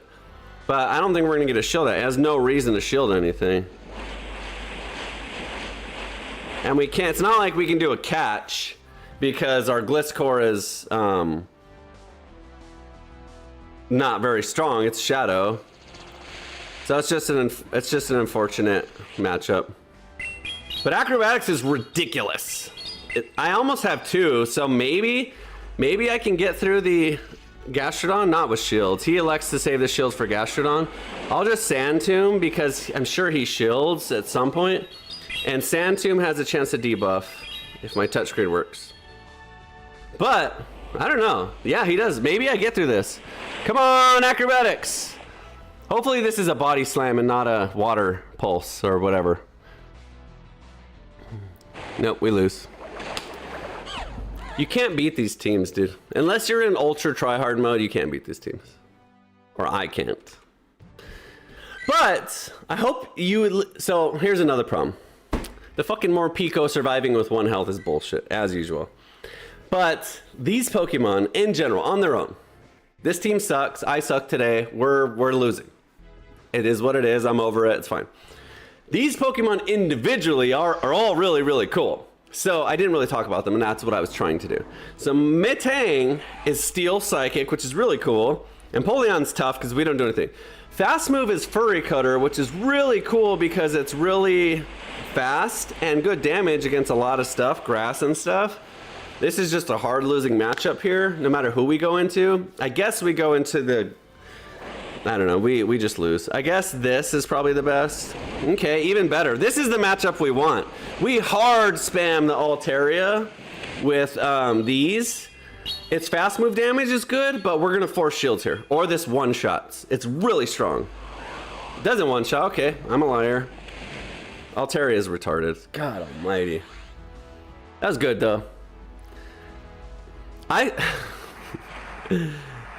Dude, how is that not more damage? I guess Altaria is just that ridiculous. And of course he's got flamethrower coverage on the Metang, or against the Metang. Wow. Altaria is ridiculous. This is exactly why Pokemon are in the meta and they're better than everything else. This is exactly what I mean. Like, you just don't beat this Pokemon. There's no way to beat this Pokemon. Like, heads up. Unless you have Ice, then Ice beats it. You know what? That brings me to an interesting topic. Ice, I mean, meta Pokemon in general. Meta Pokemon in general, or the meta in general, is interesting. Today is a bad example. I just get one shot by Hydro Cannon here. Today's a bad example, but what I try and do normally. Last night, what I was doing when I was thinking of teams is I was trying to think of how I can showcase a new Pokemon I've never used. And you've seen my pool, it's very limited. Yes, Whaler, thank you. Bro's win-loss ratio ain't looking too good. If you're saying that to make fun of me, you're really mean, and I hope you're not. If you're just joking, then yeah, you're correct. Here, let me fix it for you. There you go. Now it's looking better. But like I said, what I was trying to do is showcase Noctowl. I slapped together a team that I thought synergized really well, and it didn't work. So that's done. We're past that. If you've watched longer than 5 minutes, you realize that mission failed dramatically, up in flames, and we're no longer doing that. That being said, let me move on a little bit. Then I just tinkered around and was like trying to fill space because we're streaming, try and give you some action, and we failed dramatically at that. So let's see if we can go for 3 on the stream today. What I try to do when I build teams, I'll give you a good example, is I try to build anti-meta teams because these meta Pokemon are so unbeatable. The only way to beat them is to not play their game. Altaria being a good example. I played the dragon game and I lost. I hit it with a super effective, as strong as I can hit it move, and it just shook it off like it was nothing. Why? Because that Pokemon is insane. That's why it's number 2 in the meta. 2, the second, rank 2. Gabite is what? 300? 495. So we're 500 in the meta of going against number 2 in the meta. In Great League, that bulk means something. So anyways, all that to say, what I try and do when I'm trying to make a good team, a winning team, is I try and build a team comp that is better than the meta, in the sense that, like, it has lots of answers for these Pokemon that aren't expecting them and don't know what to do when they play against them. A good example is that Ferrothorn. That Ferrothorn is amazing. I think that Ferrothorn that beat me is a great pick into a lot of Pokemon. Like, Steel Grass is really good typing. So is Bug Steel. I don't know if you know this, but Bug Steel has one weakness. I'm sure you can guess what it is. Obvious. It's fire, right? They're both weak to fire. But between the typing together, Bug Steel resists. I'll just show you. Let's look at Sizer. Bug Steel resists like 10 types. Sizer has one weakness, resists 1, 2, 3, 4, 5, 6, 7, 8, 9 types. So you have 9 resistances and 1 weakness. So it's picks like that that really can beat the meta. Because, like, you know, Sizer is a weird one. Sizer just doesn't really have the bulk to support the typing. And his move pool is kind of weird. Like, Bullet Punch is what most people run, which Bullet Punch just got nerfed, so it's even harder to use Sizer now. It's good. It's good into the fairies and stuff. But then you got, like, weird moves. X-Scissor, Night Slash, Trailblaze, Ironhead. Like, these are good, but they're just weird. So, for example, if you're running Bullet Punch, Trailblaze, and X-Scissor, okay, good, Bug, Steel, Grass, you don't hit fire at all. And fire is the one thing you're weak to. So, while Scissor could be good into some things, fire just... hard loss. So that's like Metacham. Same thing. Metacham is good, but you just have those really hard losses. So my point is this is a good example of typing, but I don't know if this would be a good example of meta killing. So let's look at the Ferrothorn, because I'm assuming it's quite similar. How do you spell it? F-E-R? So Ferrothorn has 2 weaknesses because you saw fighting, but look at the resistances. 1, 2, 3, 4, 5, 6, 7, 8, 9, 10 resistances and a double resistance. So you can see why Ferrothorn's really good. There's not a lot of fighting in the meta. As a matter of fact, there's a lot of fighting beaters in the meta. There's more fairies and stuff like that in the meta. So you can see why it's so good. Look at this. Beats Empoleon, Azumarill, Jellicent, Wigglytuff, Furret. So it's going to be a lot. And then you kind of have the opposite Altaria. So when I build teams, when I'm trying hard, not when I'm messing around, I try and say, okay, I'm building a team, whatever. You know, I have maybe Ninetales. And Ninetales crushes Altaria. You know, I'm running Dazzling Gleam, so it beats Annihilate and all this stuff, right? Metacham. But I really struggle against all these. So who beats all these? And then I'm like, you know what? Ferrothorn beats all of that, but Ferrothorn's really weak to Talonflame, and Ninetales gets crushed by Talonflame. So now we need an answer that is okay into these, but doesn't hard lose to Talonflame. So that's kind of my thinking when I build teams like that. But all that to say that the meta is really good because of one thing, one exact thing. This. 126 defense, 156 health. 151 defense, 138 health. 105, 160. So even being a little tiny Furret still has 160 health. And what makes Furret so good is Sucker Punch. And Trailblaze. Azumarill, 134, 191 health. Empoleon, 117, 122, but also is a spammy metal sound, which most people don't get, Hydro Cannon user. So even though it's a little bit less bulky, it's spammy. Wigglytuff, 223. Obviously has lower defense, but I mean the health bar makes up for it, so it balances it. Corviknight, 130, 150. So see the pattern. The way to win Great League is with bulk. But that being said, the way to counter bulk is by typing, is by really focusing on typing and move pool. So I've said this before. The best way to build a team is really focus on synergizing the typing. When I picked the Noctowl team, that's what I was trying to do, but it was not very well thought out. And actually, that's where we missed the boat. Because, like I said, Metacham's good, but it has hard losses. And the problem with Metacham is most of the hard losses are in this top 10 category. Let's look. Metacham doesn't really beat anyone in the top 10. I guess you beat Altaria with Ice Punch, but that's few and far between. I don't know about this one. That one's iffy, but I guess so because it's neutral. Empoleon, obviously, you beat. But the problem is every single one of these is going to have one of these on their team too. So anyways, it's just tricky. So that being said, let's see if we can put something together. The Real Whaler says, I haven't played for months, but I'm returning to GoFest. GoFest is going to be great, though. Yeah, for sure. Yeah, so it sounds like you're into collecting like rare stuff. And then he says fighting or ground though. 2 times weeks to fighting and ground. I don't know who you're talking about, but yeah, probably. So let's see if we could take a second to build a team on stream. So I start by saying, who are the biggest problems right now? So usually it's Azumarill. That's probably the biggest thorn in my side. Altaria is another big one. You see a lot of Altarias, and not so many Jellicents recently. Jellicents I was seeing a lot of, but I think it's fell out of popularity because there's so many Darks as well. Like Darks and Drapions and stuff is really taking over too. And the problem with a lot of these Darks is you can't even beat them with fighting because they have fairies on their teams and stuff like that. So anyways, the first thing that I would do if I was trying to build a really good team is, number one is I would find a pick that no one knows about. So the other day I did that and we kicked ass with Shinotech.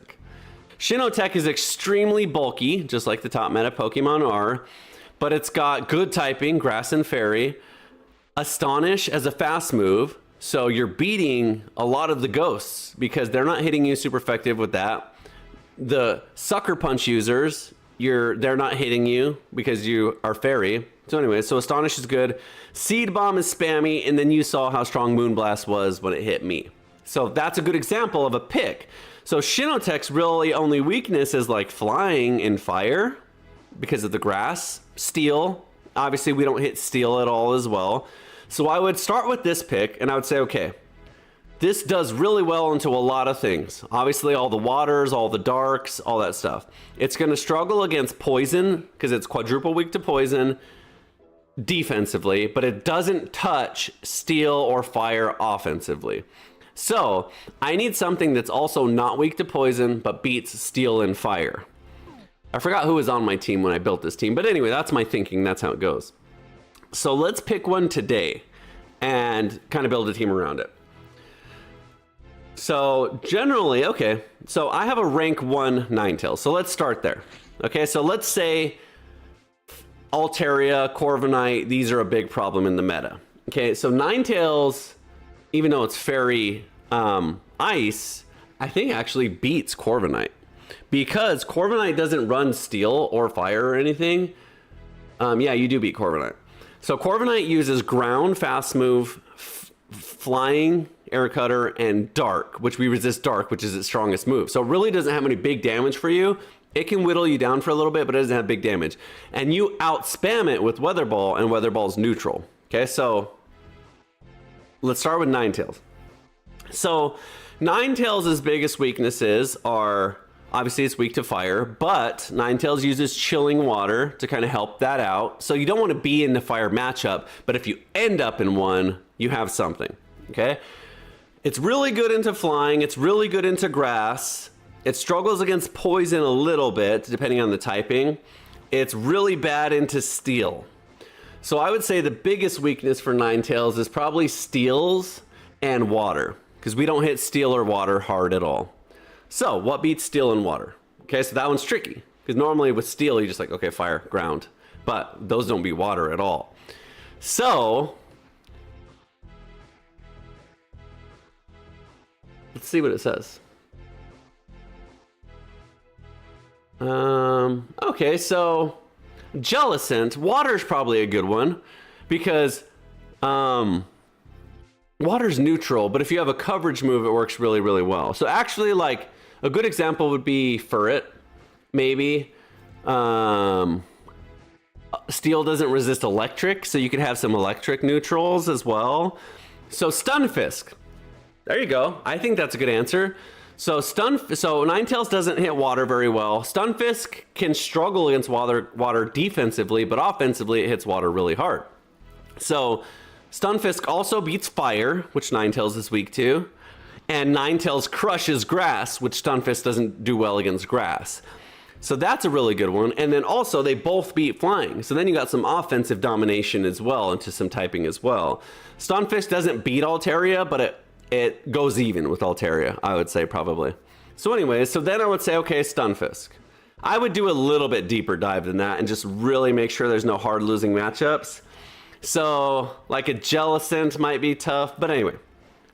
should be okay. It's not a hard loss. It's just a like water. It'll probably be our biggest struggle because we don't hit it that hard. We don't hit it at all with Ninetales. We hit it hard, but we don't resist it with Stunfisk. So Stunfisk crushes fire, even flying fire because it's electric. So Stunfisk just crushes fire. Stunfisk struggles with grass and water, like Hydro Cannon. So I would say the next goal of mine would to be finding the third Pokemon that beats grass and water.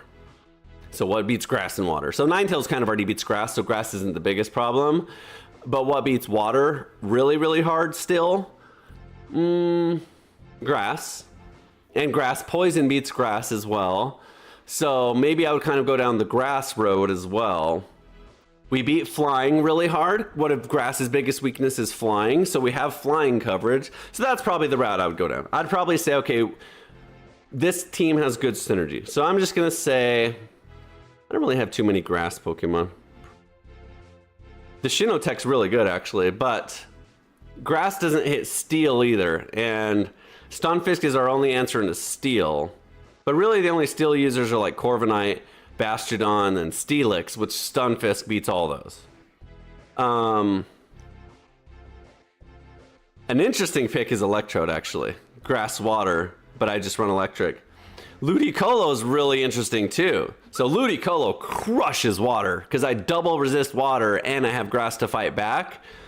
I really only lose to flying and electric, but guess what? We crush flying and electric. We absolutely double crush flying with ice and electricity, and we crush electric with electric ground. Electric doesn't touch that. So Ludicolo would be a good option. So again, normally I would go way deeper than this and really, really explore weaknesses, not just to typings, but matchups. Ludicolo hates Altaria with a passion, gets wrecked by Altaria. But guess what? Ninetales destroys Altaria. So anyways, I think this is good. Then the next thing I would go into is I would say, like, who do we lead? So in this case, Ninetales up front spamming is really good, but I would say Ninetales probably has some of the hardest losses, and Ludicolo is a pretty good switch. I don't think like Ludicolo is like a scary switch to switch into, because, you know, some electricities are going to be hard and some flyings are going to be hard, but it's okay. But for the sake of this team, I would probably start with the Ninetales because Stunfisk and Ludicolo are good switches into, and Ninetales isn't a good switch into. So I'm going to run it this way. And let's see now if this works, because this is an example of a team that I would really choose to try and win. I'm sorry the title of this video says Noctowl because I tried, and Noctowl, it wasn't working. So let's try this and see how it goes. And welcome to the mind of Luke Superstar and how I figure things out. I'm sure there's weaknesses. I mean, like I said, I usually dive a lot deeper than that, but I think it's pretty good. Okay, steel ground. So our Stunfisk should beat, oh, you know what? Oh, he switches too. Okay, that's actually good. So we outspam the Sableye. Sableye doesn't have anything super effective to us. Ludicolo's pacing's good. Ludicolo's tankiness is good. So we should win this. And we could even just go shield for shield, but I don't need to. He doesn't have anything super effective. He'll hit back, but we definitely outpace. So no need to shield just yet.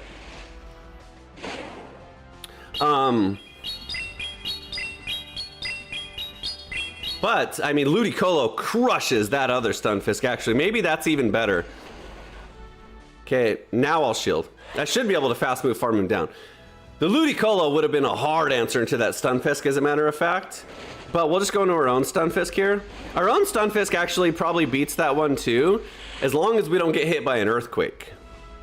And we're way ahead in energy now, so if he goes into that, he's double weak to Mud Bomb. We're only single weak to Earthquake. It won't one-shot us full health, but it'll one-shot us any less than 1 health. But we just shield. If he goes into a big energy build, which it looks like he's gonna try and do, we just shield. because our Ninetales doesn't beat it. Our Ludicolo does, but we're already kind of out of energy there. So we'll just shield. His other move is Rock Slide, and that doesn't hurt us. I don't know if he'll get to 2 Earthquakes. So actually we'll just switch to the Ludicolo now and try and get to Weather Ball. Okay, we don't, but that's fine. He's using Noctowl! Poor guy, he's about to experience what it's like. Okay, so Ninetales crushes the Noctowl, we already know that. Sorry. I'm sorry, I know, I'm sorry, I know, I'm sorry. I know, guy. I know it sucks. I know it sucks. You bring out the Noctowl, you want to do good, you end up against a Ninetales. I know. It's no fun. It's just too slow, my guy. I get it. And he loses charge priority here. I get it. It's tough out there in the Noctowl world. See what I mean? Let's get right back into this. I don't think he has any energy. Oh, he does. I don't think it's an Earthquake, though. I think he was spamming Rock Slide to try and get rid of the Ninetales. But our Ninetales will win from here anyways. But that's what he was doing. Now he loses. So that was kind of a catch. I didn't think he was close enough to Earthquake anyways. And even if he did, that would have been all of his energy. And even a resisted Weather Ball would have taken him out. Actually, it's neutral, because ground is weak to fighting and steel is resisted, so it had just been a neutral Weather Ball with no health. So there you go. That's a good example of a good team that works and synergizes well. And I'm not familiar with this team quite yet, so switching into Ludicolo would have been way better to save for the Stunfisk anyways. He had a Noctowl, and he did just about as good as I did with a Noctowl. Feral Gator, interesting. Okay, he uses Hydro Cannon and Surf, so obviously our Ludicolo beats it. So we're going to build up to Weather Ball and then switch in. Ice Beam is neutral, and he switches into Clodsire, which, even though we're grass, he doesn't, so he has Earthquake, maybe he has Sludge. Maybe he has Sludge. We outspam him though. Usually they don't. No, he definitely doesn't. He's running Poison Jab, so I'm guessing he's running Stone Edge and Earthquake. I'm guessing. Stone Edge. Okay. That's fine. I do want to save the Ludicolo though, because Feral Gator's scary. Our Ninetales doesn't hit him hard enough, and our Stunfisk still takes super effective damage. And they always survive with 1 health against me to get a charge move off. It always happens. Obviously he had it ready, but okay. So we definitely shield, obviously, no matter what it is. So actually, I'm gonna save it. I'm gonna go into the Stunfisk. I can tank at least 1 Hydro Cannon with the Stunfisk, which I will have to. I may have to tank 2, but if I can get out shields, the Ludicolo then one-shots him. And oh no, we're screwed. Obviously the Ninetales wins this, and we didn't even get there. We overfarmed too much. So we have to force shields, overfarm, and get through the Feral Gator. That's why I said water's tough. And I wasn't able to align the Ludicolo against the water. And he just saved shields like an a-hole. Okay. Yeah, we're pretty much out of this one. I mean, his health bar is pretty low. I should survive. I don't even know if I survive. I should survive 1 Hydro Cannon. I have a rank 1 Ninetales. Yeah, okay. It's gonna be close. I don't think the Ludicolo has any energy though. And even if I did, he's got 2 full shields. So we're just gonna Weather Ball spam, because we have 2. He's got no health, and I'm sure he shields either way. Can I get the second one off? Nope. I do have a Weather Ball here though, right? No, we lose charge priority. I don't think Weather Ball kills. So there you go. That was a great example of like I said right from the get-go, our biggest struggle is probably going to be Hydro Cannon. Because while Stunfisk is electric, a Hydro Cannon just beats him. It's too fast for him to get an electric done. And I Ludicolo choked. Who did he have against the Ludicolo? The freaking Clodsdire. I should have just double shielded on the Ludicolo and kept him completely healthy because I didn't have another answer for Feral Gator, so I needed to save that one. Dang it. Okay, we crushed this Pokemon. So that's another reason I like the Ninetale lead. A lot of people don't lead Ice, and so they're not expecting it. Okay, he's gonna try and Beak Blast and then run, which is silly because I'm obviously gonna shield it. Even a Drill Peck, I'm gonna shield. So I think it's a waste, to be honest. Like, he got a shield out. But I think he's better off just running because he's taking too much fast move damage. And we just go even on shields. See? So I win on the fast farm. And now he's going for the big one here. So he's going to double shield, go for the Beak Blast or whatever it is. 100%. I'll just do this.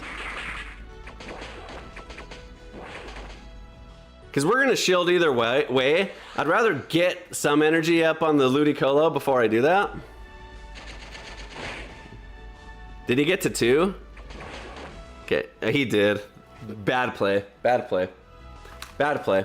I didn't want to... I wanted to save energy on the Ninetales and I was greedy. I was going to say, if he gets there now, I'm pissed. That was a bad play.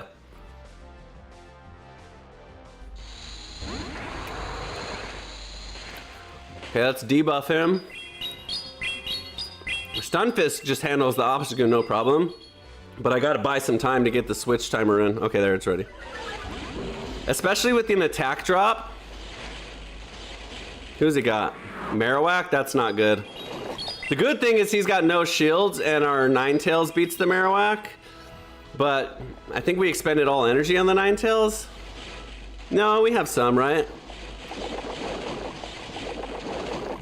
This doesn't one-shot me for sure, but it's super effective, so it's gonna hurt.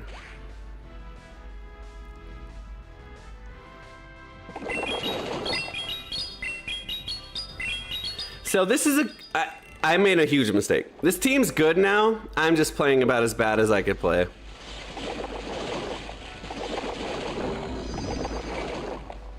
Does he catch? Yeah, I lose now. He's got Rock Slide too. So bad play. Horrible play. Good team, bad player. What I just suck today. So it's right on par with how I'm playing today. No need.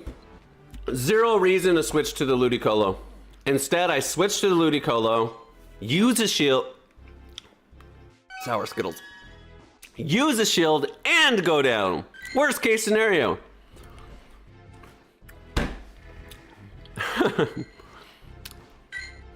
So, that's a good point. Good lesson to learn. Just because you have good Pokemon doesn't mean you're gonna win. You gotta play good too.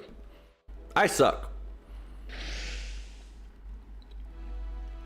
But it be like that. Horrible matchup. Wow, okay. The problem with Tinkaton too is it has Bulldoze. So, okay, another Clodsire. Tinkaton's scary because it has Steel, which crushes our Ninetales, and it has Bulldoze. So I think we just tank an Earthquake. I think we have to save at least one shield. Nah. What do we do? Nah, we definitely shield an Earthquake. We definitely shield an Earthquake, but I don't think we use 2. We definitely save 1. Cause the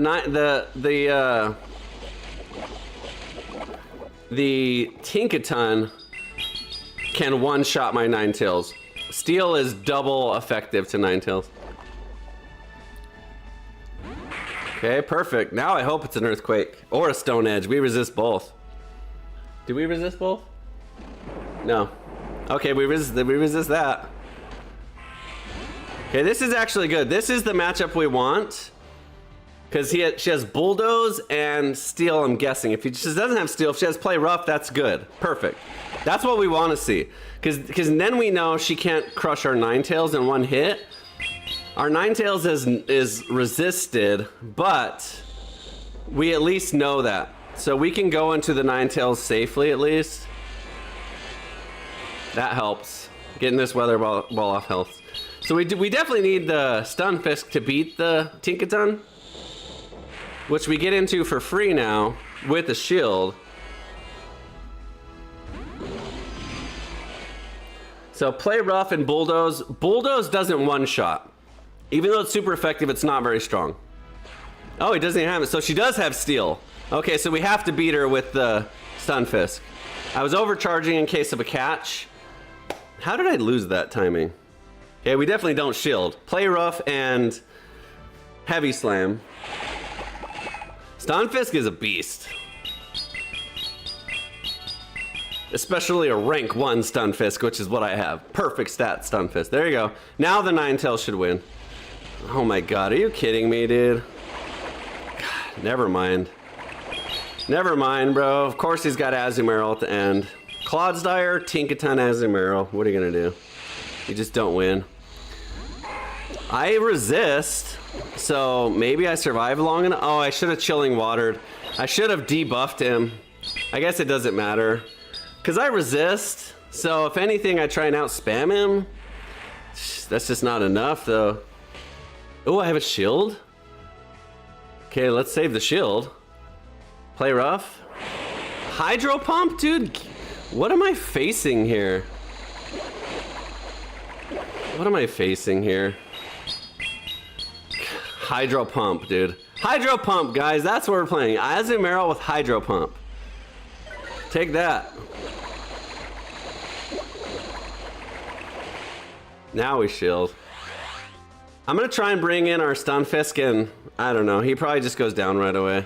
He's running Hydro Pump and Ice Beam.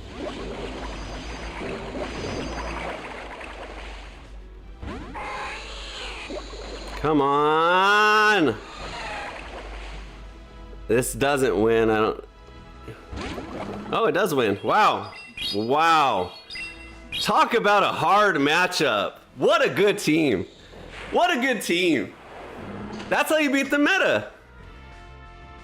Even after taking a Hydro Pump. Which is probably, yeah. Wow. That guy threw everything in the kitchen sink at me and we came through. So see the difference between that and a freaking Noctowl? Like, this team's just, it's just built better. Like, I struggled to get that out. Anyway, I like this team. I may adopt this team permanently, but I won't keep saying it because you heard me say it already. But that's what happens when you think about synergy and you put it all together. So Fairy, okay, he just switches, more Pico. So we just get into this. He's Psychic Fangs or Aura Wheels. I hope it's an Aura Wheel because it'll do this much damage. Yep. See? Now he's just toast. He's stuck in this matchup too. So I bet you he's Psychic Fangs, especially if it comes out fast. He may go for another Aura Wheel because it's dark and it'll be strong. But I don't think I shield. I think I just take the shields and run. The fact that I mean, it won't even one-shot me anyways, but I think I just take the shields and run. See? So that's fine. I knew that was going to be big damage, but we're obviously going to force another shield out here. Now he's Psychic Fangs, just to try and close it out. But we got both shields, so we'll take it. There you go.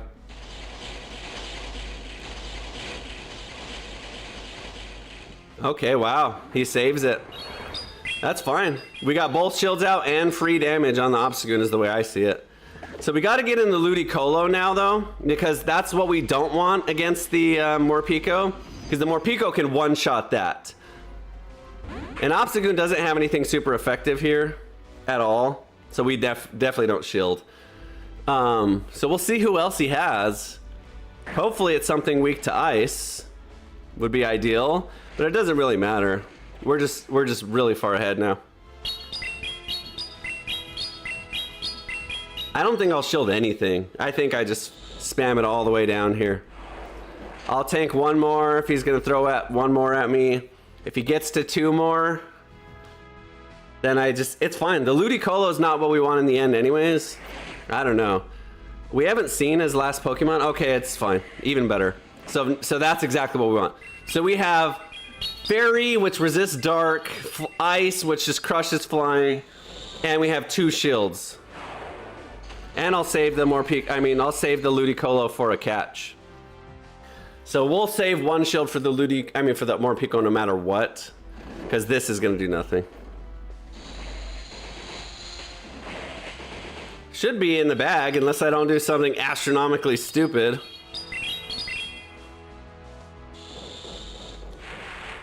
Okay. No problemo. And we still have 2 shields against the Morpeko, and the Morpeko has 1 health. So we just fast move the Morpeko down anyways. Oh no, I have some health. Okay. Obviously we shield. We'll just double shield. Even if he goes for the Psychic Fang's bait, we still just double shield. Does the Ludic... You know what I wish they had? I wish on the UI right here, I wish it showed if your second Pokemon had energy. That would be cool. Because it's hard to tell. So he gets double boost. So we're gonna rip it right away on timing because, okay, now we're not. Now we're going to farm. I was gonna say, because if he switches out anyways, he loses his double attack boost. So either way, it's a win. But he didn't switch on timing. He just switched right away. There you go.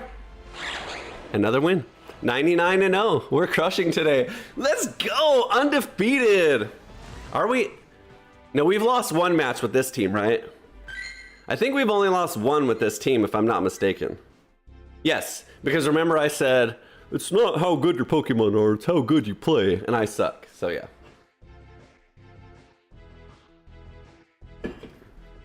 I need to ban these cheap viewers, stream boo, people that come spam that in the chat. I'll have to figure out how to stop that. Okay, Skarmory. So this is like an Altaria version. So Skarmory does have Brave Bird. So we're gonna Weather Ball once and then get into Stunfisk. Or we can just fight it out. I know it has Brave Bird and I don't want to get hit by a Brave Bird, so I'll just go into the Stunfisk. Because if I get hit by a Brave Bird by Stunfisk, it's resisted. Okay, this is okay. Not really, but it's okay. So getting off as much damage as we can. Skarmory doesn't really crush. I guess it beats the Ludicolo really hard. So, but the Ludicolo absolutely destroys the Swampert here. So I'm gonna shield. I'm gonna use all shields here. I'm gonna keep the Stunfisk alive, especially since I've done that much damage. Keep the Stunfisk fully alive, no Hydro Cannon. Maybe he's got Surf or something. Maybe he doesn't have Hydro Cannon. He does, okay. And then we have the Stunfisk and the Ninetales for the Altaria. I mean the Skarmory.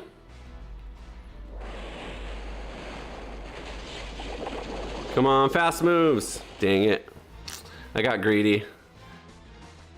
I don't want to blindly switch here because then I get counter switched.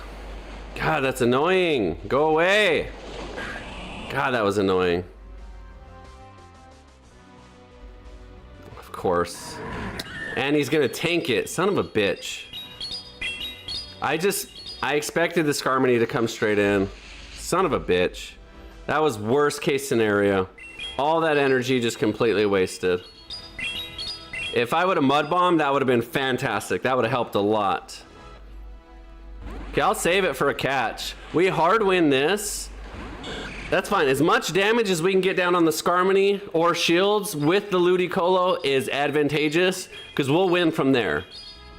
Unless he's got a steel move, which I don't think he does. But we have a Weather Ball loaded. So as long as we get to Weather Ball, we win. If he has a steel move, that means he has Brave Bird. If he has Brave Bird, he loses all his defense immediately. Sky attack. Okay, so he may not even have Brave Bird. We don't have a Weather Ball. Wow. Okay, maybe we lose. I should have Chilling Watered. I should have Chilling Watered. Stupid. I should have Chilling Watered. Oh, maybe not. We're good. We're good. We're good! Catch! Let's go! Hopefully it's a steal move. Because that means we made the right play. It was! That would have one-shot us! Get out of here, boy! We're not out of the woods. No, he's got rock. Oh my god. We're not out of it. We're not out of it. I don't think that Skarmory has any energy, so we have to get through this. This is gonna do no damage. Oh, enough. Enough. Enough. Do we survive? Do we survive a Stone Edge? Nah, we don't. Damn it. I messed up. If I would have Mud Bombed instead of Discharge, I won. Another classic example. Another classic example. Another classic example of Luke Superstar rushing, making the bad play, and we lost. If I would have Mud Bombed there, match over. We won 10 seconds ago. But I didn't, because I suck. As usual. It's alright. Whatever. If I didn't suck at this game, I'd probably have like 400,000 Stardust in the bank from all the wins that we won. Okay, Matang! Interesting, finally! Someone else is embracing the Matang. Okay, unfortunately for him, we beat him with Stunfisk. So he's gonna stick with it though. Matang doesn't really have very good coverage. It's Steel or Psychic, which none of it's really strong. So he may have 2 Psychics loaded up here. It's not gonna be very strong. Psyshock, I mean. We watch the catch. We'll tank another one. We still watch the catch.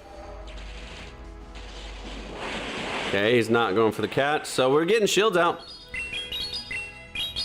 He doesn't have anything super effective into the Ludicolo either, so if we can get both shields out, we're sitting pretty. I might shield this just to get off one Mud Bomb, because we're still up on shields, and I can get a Mud Bomb off. God damn it, bro. This is okay, but again, I got caught again. That I could see it too. Okay, we just hard win this with Ludicolo too. Night Slash does nothing. Hydro Cannon does absolutely nothing. We double resist Hydro Cannon with Ludicolo. This is why Ludicolo is such a good pick in the Hydro Cannon users, and that's why it rounded out my team, because Hydro Cannon is just too oppressive. We don't even need to Leaf Storm here. Weather Ball is going to be enough. We still don't shield. I should have timed that better. I should have Weather Balled 1 turn ago, because I have to take that damage. So that was a bad play. I could have Weather Balled 1 turn sooner and got rid of the Greninja sooner, but I didn't. And this is neutral, so we're sitting good.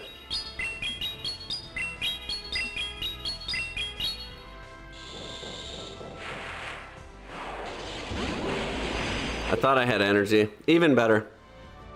I'll count that as a catch. Basically, all we don't want to get hit by is a Steel move on Ninetales, and now he doesn't have the energy for it. And if he does, we have a shield anyway. Shit. Okay, we still have water. It's okay. I think we lose this. Maybe he doesn't have fire. I'm sure he does. It's a legacy move, so not everyone has it. Of course he does. Yeah, we lose now. Of course he has fire at the end. Dude, it's so unfortunate. He gets through our ground and our water user and ends up with fire at the end somehow, some way against us. Does it one-shot? Probably. Maybe not, but probably. That's just unfortunate, dude. Wow, okay, it doesn't. We could have probably got to Chilling Water, but I'm sure this is enough now. Okay. I guess that's why Ninetales is so good. Because for being as offensive as she is, she's actually significantly tanky. Like, way more than you would think. She's got 136 defense and 125 HP. So above average bulk for a pretty fairy dog, wolf or whatever. We'll take it. That's unfortunate. It was just unfortunate that they never shown their third Pokemon, and we played it assuming they didn't have fire at the end, which I don't know why I would, because they could have anything at the end, but this is actually a good matchup for us. Wigglytuff's Charmed isn't super oppressive against us as fast as we spam. So we should come out of this ahead, or force shields, either or. Because we resist Icy Wind, and Swift isn't very strong. See, look at the damage difference. So we either force a second shield here, or they switch. Good damage. I'll actually go Chilling Water, just in case they switch anyways. I mean, just in case they shield anyways.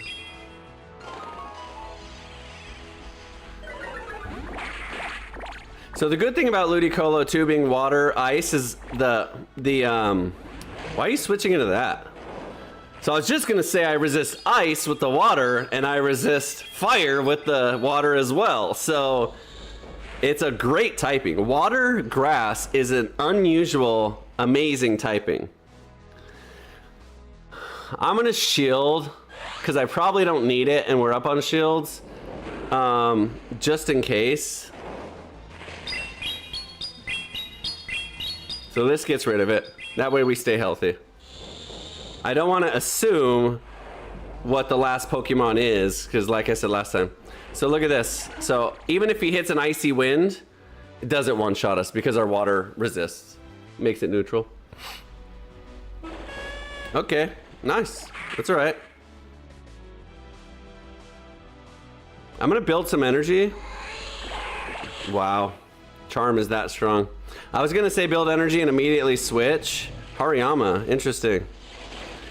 Okay, we obviously shield. I think maybe it has power up punch actually. And I don't think a close combat will one-shot us. So maybe we don't shield the first one. I'm gonna trust and not shield the first one, and then I'll shield the second one, just in case it's a power up punch. We made the wrong call. Okay, that was okay. That's what I said, is I don't know if it one-shots us anyways, so either way is fine. But it's probably a better play generally to not shield the first one, because then if he does power up punch, the second one really hurts anyways. That was close. We had a shield, but that was fast move race at the end. All right, good team. Overall, good team. I don't know if that was all the matches today or if we have 5 more. 4-0, we'll take it. 4-1, I mean. Can we get a shiny? Nope. Hey, that's our first encounter of the day. It's the first time we won. Is it? Is that the first time we've won 4 in a set? Do we have 5 more? We do. No, it'll still tell us if we don't here. Okay, that was it. 25 matches. At least we found a winning team at the end. So if anything, this was an example of how not to use Noctowl and how to properly build a team. Okay, so now Mind Maze, now I will play you. But don't take forever to build a team, okay? And we're not playing Master League. I'll play Great League against you if you want to play Great League, but not Master League.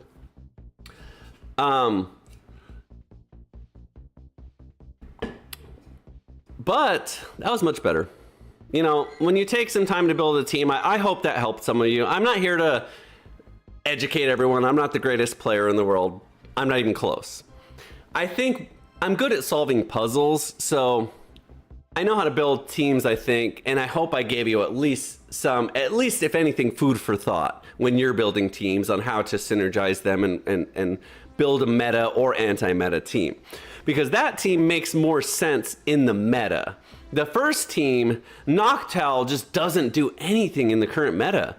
Like, the ghost users are few and far between, and usually the ghost users have so much other fairy and stuff that's so oppressive anyways that just countering the ghost user is not even close to enough, and that's all that Noctowl beats. Noctowl doesn't beat anything else. Maybe a grass type, What else does flying even beat? Fighting. There's no fightings in the meta currently. All of the bugs have some sort of resistance. It's Charge-a-Bug, which resists flying. It's Crustle, which resists flying. It's Sizer, which resists flying. So all that to say, flying isn't OP in the meta at all right now. Maybe if more Pokemon had access to acrobatics, it would be. If Noctowl had acrobatics, it would be top tier. It would be absolutely top tier. Hi, just joined. What team talking? So we already played all our 25 matches, but thanks for stopping by. Pretty much, I was just kind of talking about the original Noctowl team I had struggled and we sucked. You can watch the video back after it posts to YouTube if you want. So we switched it up to this team and we had much more success. 99-0 we went. I'm just kidding. But we did much better. I think we probably went like 8-2 at the end. Either 8-2 or 7-3 with this team. But Noctowl sucked for us. At least for me. Maybe you guys have more success with them. Anyways, I'm going to work on building a much better team for tomorrow's video. I'm really working hard on this Sableye. It's going to take a long time. The Morgum will be awesome someday for a cool pick as well. The Corsola I'm working on as well. But again, like, you know, the meta with so many... This may not be good for the meta right now. So anyways, tomorrow, here's what I'm going to do. I did a really good job at the end today. And thank God, because I was in such a grumpy mood. Building a team that beats meta. So today was supposed to be a spicy, fun team, and it sucked, so we abandoned it. But tomorrow, not only am I going to come up with a spicy and fun team, because that always has to happen. I have to have a good team that's entertaining and watchable. You guys want to watch it. Like, if I pick Umbreon, it's good, but it just sits there all day. It's kind of boring. So anyways, it'll be spicy and fun, but it'll be good. It'll be very anti-meta. It won't be meta, it'll be anti-meta, which I guess in a way is a form of meta. But my point is I'm not just gonna pick 3 Pokemon in the top 10. Actually, as a matter of fact, the only Pokemon I don't use any Pokemon in the top 10. That's not true. Occasionally I use Jellicent, Altaria, and Furret, but I don't use them together. So if I have one of those, it's like 1 and like someone who's 400 on the meta, not 1, 2, and 3. Other than that, maybe I'll use a Wigglytuff and Empoleon occasionally, once in a blue while, a Corviknight occasionally, a Lickilicky occasionally, a Drapion. I don't have Shadow though, occasionally. But other than that, I don't pick anything in the top 10 meta. So when I say an anti-meta team, I mean it's not going to be top 10 or top 20, at least not all of them. Maybe one. But usually I just, like, a good example is Tentacruel. Tentacruel is a great anti-meta Pokemon. There's so much water, ice in the meta, ice, water, fire. I mean, ice, water, fairy, that poison water beats all that. So very good. There's also a lot of ground in the meta, and even grass, you know, you're hitting grass for super effective with poison as well. So anyways, this was a really good pick yesterday, but my point is tomorrow we're gonna do the same thing. We're gonna find like a Tentacruel type Pokemon, and hopefully it's something that you think is cool and want to add to some of your teams, because you're like, you know what? I never even thought of that Pokemon. That did really well. My biggest problem right now on my team is Azumarill. So let me sub out my Venusaur for Tentacruel, and maybe that'll do better. So anyways, that's the goal. That's what I like to do. Lantern is good. Lantern's just really slow. Lantern just doesn't pace very well unless you use Charge Beam. And the problem with Lantern is very good. But the problem with Lantern is it's very obvious what it's going to do. It only has water and only has electric. So if you switch into it, they know what they can and can't switch into. Whereas like a Tentacruel, you may be able to play a few different ways. There's a lot of Pokemon that you can play a few different ways and it's not so obvious. Lantern is interesting because it's water, electric, those are its moves, but also those are its typing. So it's not like an Azumarill, who's a water fairy but has ice, which makes it really weird. For example, I can't just beat Azumarill with grass because it has ice. Lantern, I know I can just beat it with grass. That's all I gotta do. If I want to beat Lantern, I just pick a grass Pokemon. Grass Pokemon, grass moves. Lantern won't touch me.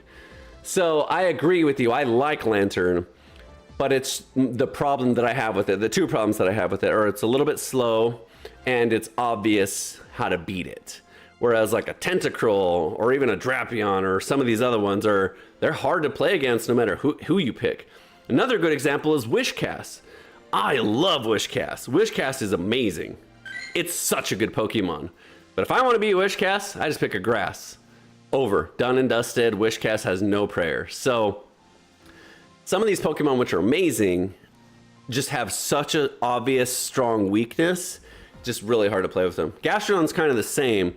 So Gastrodon is a good lead, but it's a tough switch. So anyways, I try to come up with teams that are hard to play against, especially with meta teams. Like I know what Altaria is trying to do. I know what Furret's trying to do. I know exactly what Azumarill's trying to do. So if I'm going to beat Azumarill, I just pick Ludicolo or a water type. Because Azumarill does nothing effective to water. You know, its play rough is okay. But if I have like a water, like Lantern. Lantern's great into Azumarill. But anyway, my point is the way I try to play is to catch people off guard. Not in a way that's like, oh, I've never seen that Pokemon and I have no idea what it does. Like that, what was that one that we played? Sriracha or Jirachi or whatever. Like that's an example of a pick of like, I'm going to pick something no one's ever seen and doesn't know how to deal with. But I pick Pokemon that have options available that you may not know about. Anyway, that's it. Have a good day. See you guys tomorrow, same time. Join the Discord right here. Is the QR code, or it's in the description of the YouTube video, or it's in the Discord. Actually, I need to update. Let me do that right now. The Discord link in the Twitch underneath is expired, so I'm going to update that. But you can always type in on Twitch !Discord and it'll come up. I don't know what my caps locks are on, but let me update it now. So that way, if you want to join the Discord, basically the Discord exists just to kind of create a community where you can post your catches and request battles from anyone in the Discord, etc. And then, as soon as we have enough people in the Discord, I'm going to organize a tournament with a prize. I was gonna say cash prize, but it'll probably be Pokecoins or something. So the Discord should be fixed now in the Twitch. So once we get enough people interested in the Discord, I want to create a tournament, and I think it'll be a lot of fun. And actually, I'll find a way where we can stream the matches. I may have like whoever's available to screen cap or share their screen, and then I'll capture it on my end here. But anyway, we'll figure that out. So join the Discord. Yeah, Shadow Primate's an annoying one. That one's really good. That one, to beat Shadow Annihilate or Shadow Primate, you have to have extreme bulk. You can't just let it snowball you. You have to have something that can tank a few Rage Fists before you move on. Okay, I'm out. Have a good day. Happy Friday. Tomorrow at 10 a.m.